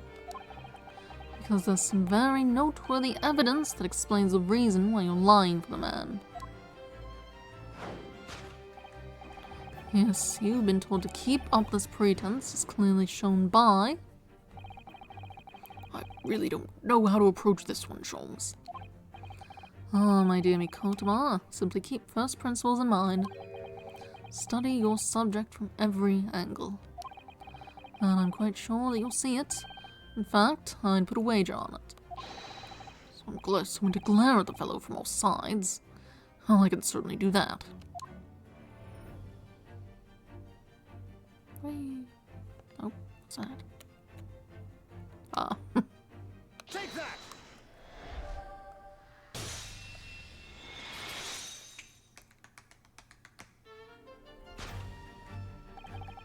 It's almost too obvious for words. Quite the universal language of the world. Money. Oh!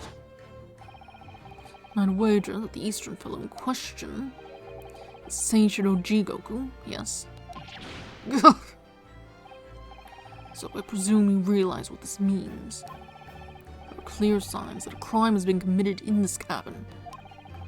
And the way you're going, sir, you'll find yourself accused of being an accomplice. But I believe you know, Mr. Stroganoff. You know where Mr. Jigoku is hiding at this precise moment in time.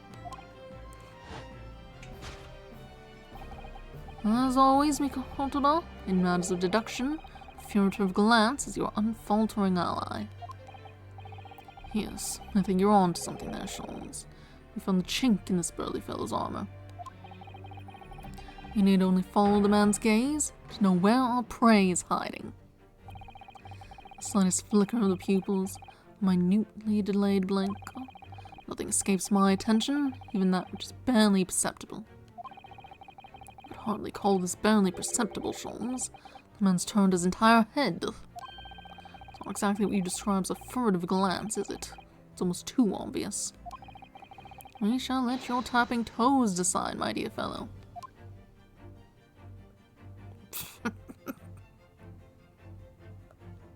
Take that!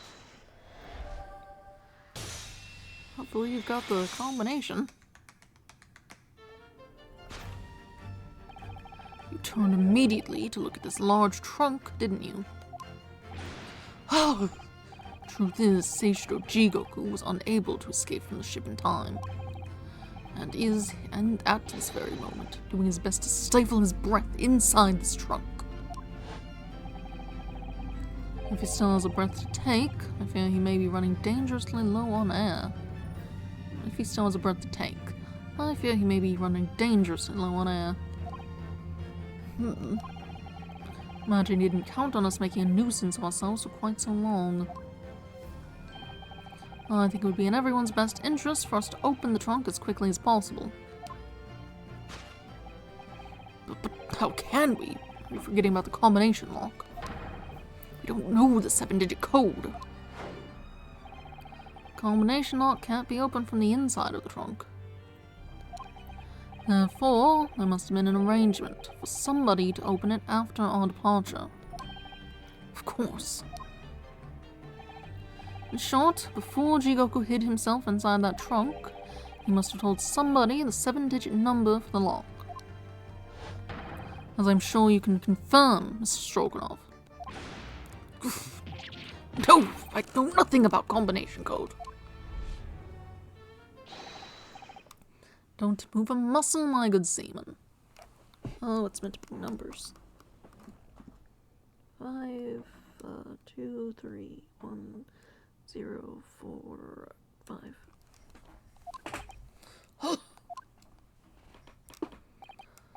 Now, Mikotama, won't you do the honors and open the trunk?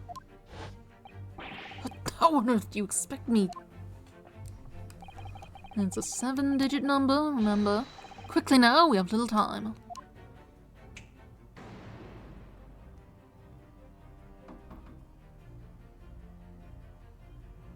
Yes. 5, 2,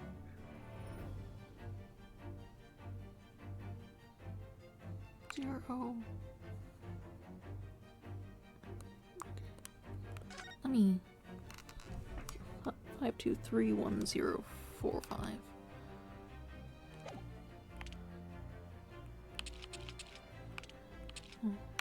1, 0, 4, 5. That's it. Take that!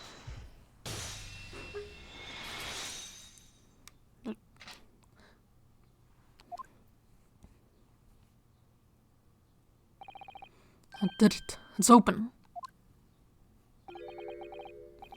You had to meddle, didn't you? That looks uncomfortable. Well, Eugene, you've found me now. Seishiro. I think I just gave him the same judge voice I gave every other judge. Really hoping beyond hope not to find you here, you know. But you're not entirely unsurprised, I take it. No, quite. I just wish it were some other way. Well, are you ever going to introduce me? Your reputation precedes you, Mr. Sholmes. I've read stories of your many exploits. Excuse my manners, Sholmes. This is Mr. Jigoku, my old friend and traveling companion. The devil's in the details, Mikotaba. I believe you meant to say your old friend and traveling companion who made the cowardly decision to flee the country without a word to anyone when things turned sour. I see my reputation precedes me as well. What an honor. Well, Seishiro, are you going to explain all this? You know it all by now, I imagine. What you didn't know, of course, was that 3 days ago, on the night before our arrival in Britain, an attempt was made in my life here on this very ship. On the Reaper of the Bailey, yes, I've since heard. Because you were once prosecuted by the Reaper, weren't you? 10 years ago now, mind you. And I had no idea at the time what a dangerous individual he was. Anyway, when we arrived in London to find the synopsis was postponed until goodness knows when, it became all too apparent to me that I might very well be targeted again. So you decided to flee the capital without saying a word to me about it. I'm afraid so, yes. Of course, I realize now that I really ought to have confided in you. Somewhat surprising, I must say. What is? Well, first-class cabins aboard luxury steamships on very short supply. It's more than a little hard to believe that this one just happened to be available. So says the protagonist of some colorful short stories. Well, I don't care for your opinion.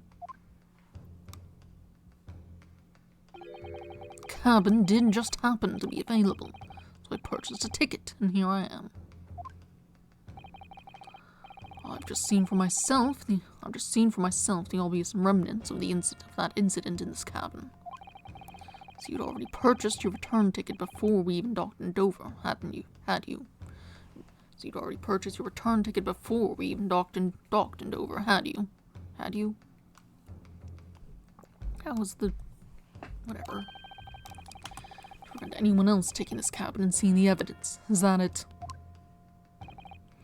Eugene, I have nothing to say to you.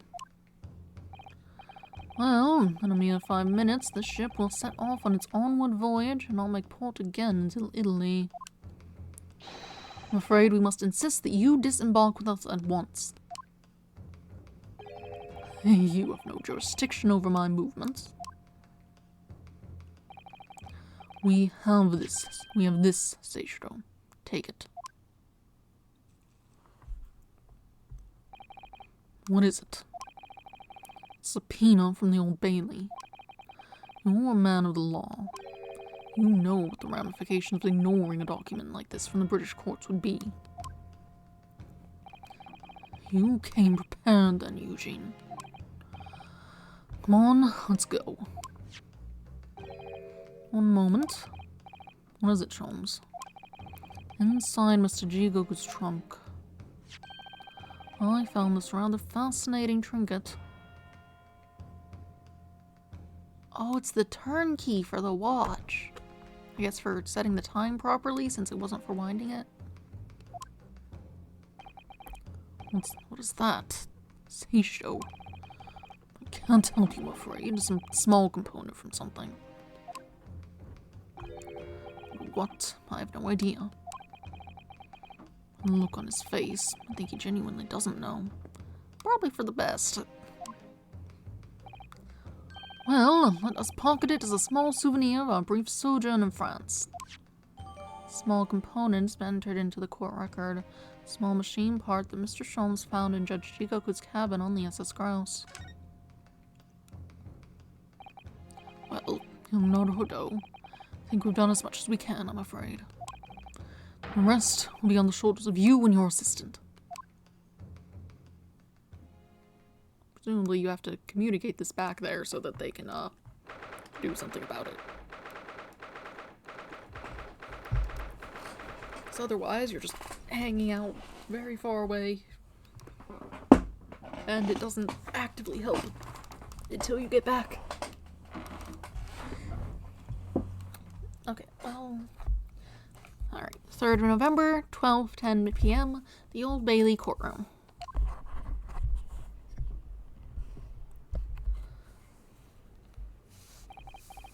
Kazuma Hasuki. I know you, and I know you wouldn't lie. But still, there's no doubt that you're holding something back. You know more than you're saying. During the past 30 minutes while this court was adjourned, all possible efforts were expended. But sadly, Mr. Jigoku's whereabouts could not be ascertained. We must accept the unfortunate conclusion that the Reaper has already done the deed.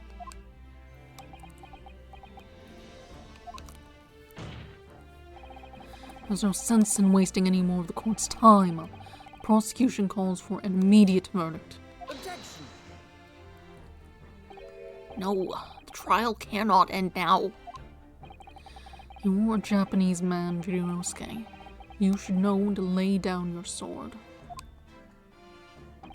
And you should know never to presume when the battle is won. The court has already been presented with all the evidence and heard all the relevant testimony. And there can only be one conclusion, that the accused is guilty. All relevant testimony? Far from it. There's still a crucial witness from whom the court has yet to hear a single word of testimony. In that case, call your witness to the stand at once, counsel.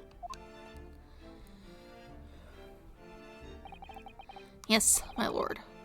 Tomorrow, if possible. The witness is already on his way and scheduled to arrive tomorrow. Who on earth is this crucial witness? Seishiro Jigoku. The very man allegedly murdered by the Reaper. Judge Jigoku, you found him.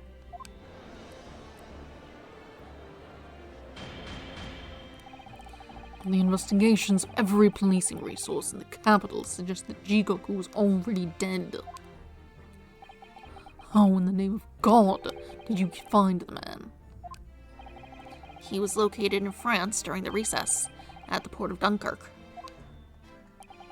Thanks to one of Mr. Herlock Sholmes' famous abductions. Herlock Sholmes. Inspector Gregson almost certainly met with Mr. Jigoku on the night of his death. Because along with Prosecutor Asuki, Gregson was on a mission to assassinate the man. Which means that Seishiro Jigoku is the sole witness who can clarify exactly what happened aboard the SS Grouse on the 31st of October.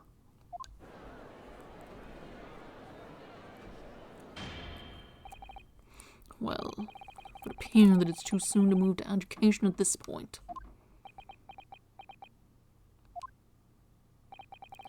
The prosecution concurs. The court must hear Mr. Jigoku's testimony. No judgment should be passed until all testimony has been considered.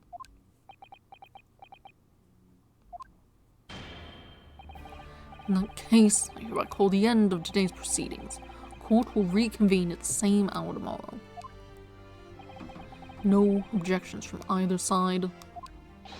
No, my lord. No objections, my lord.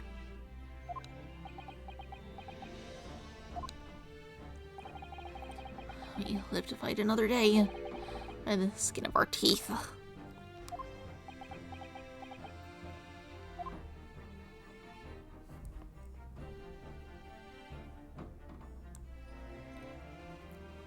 To be continued.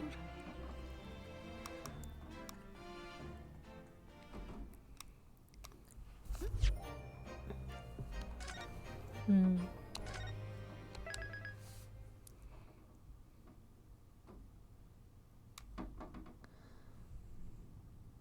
one hand, that wasn't as long as I was thinking, but on the other hand, if I were to do the other bits, it would be fairly long, probably.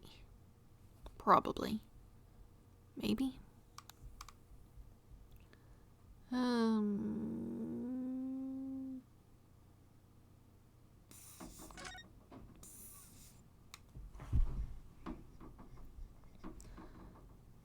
It's probably a good idea to stop here. I did kind of have something else I needed to do at some point.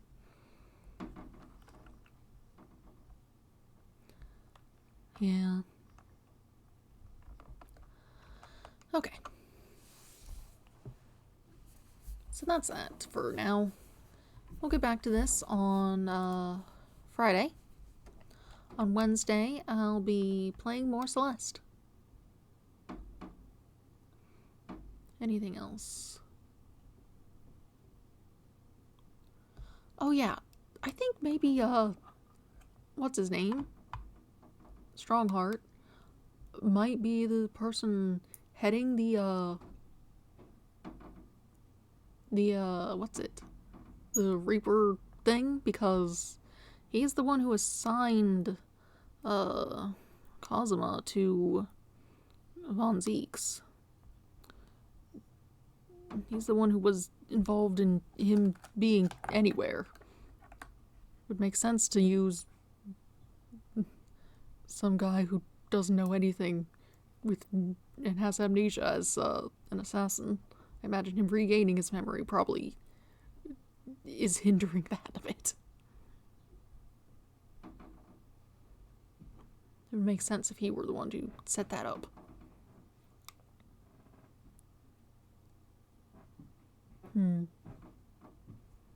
Anyway.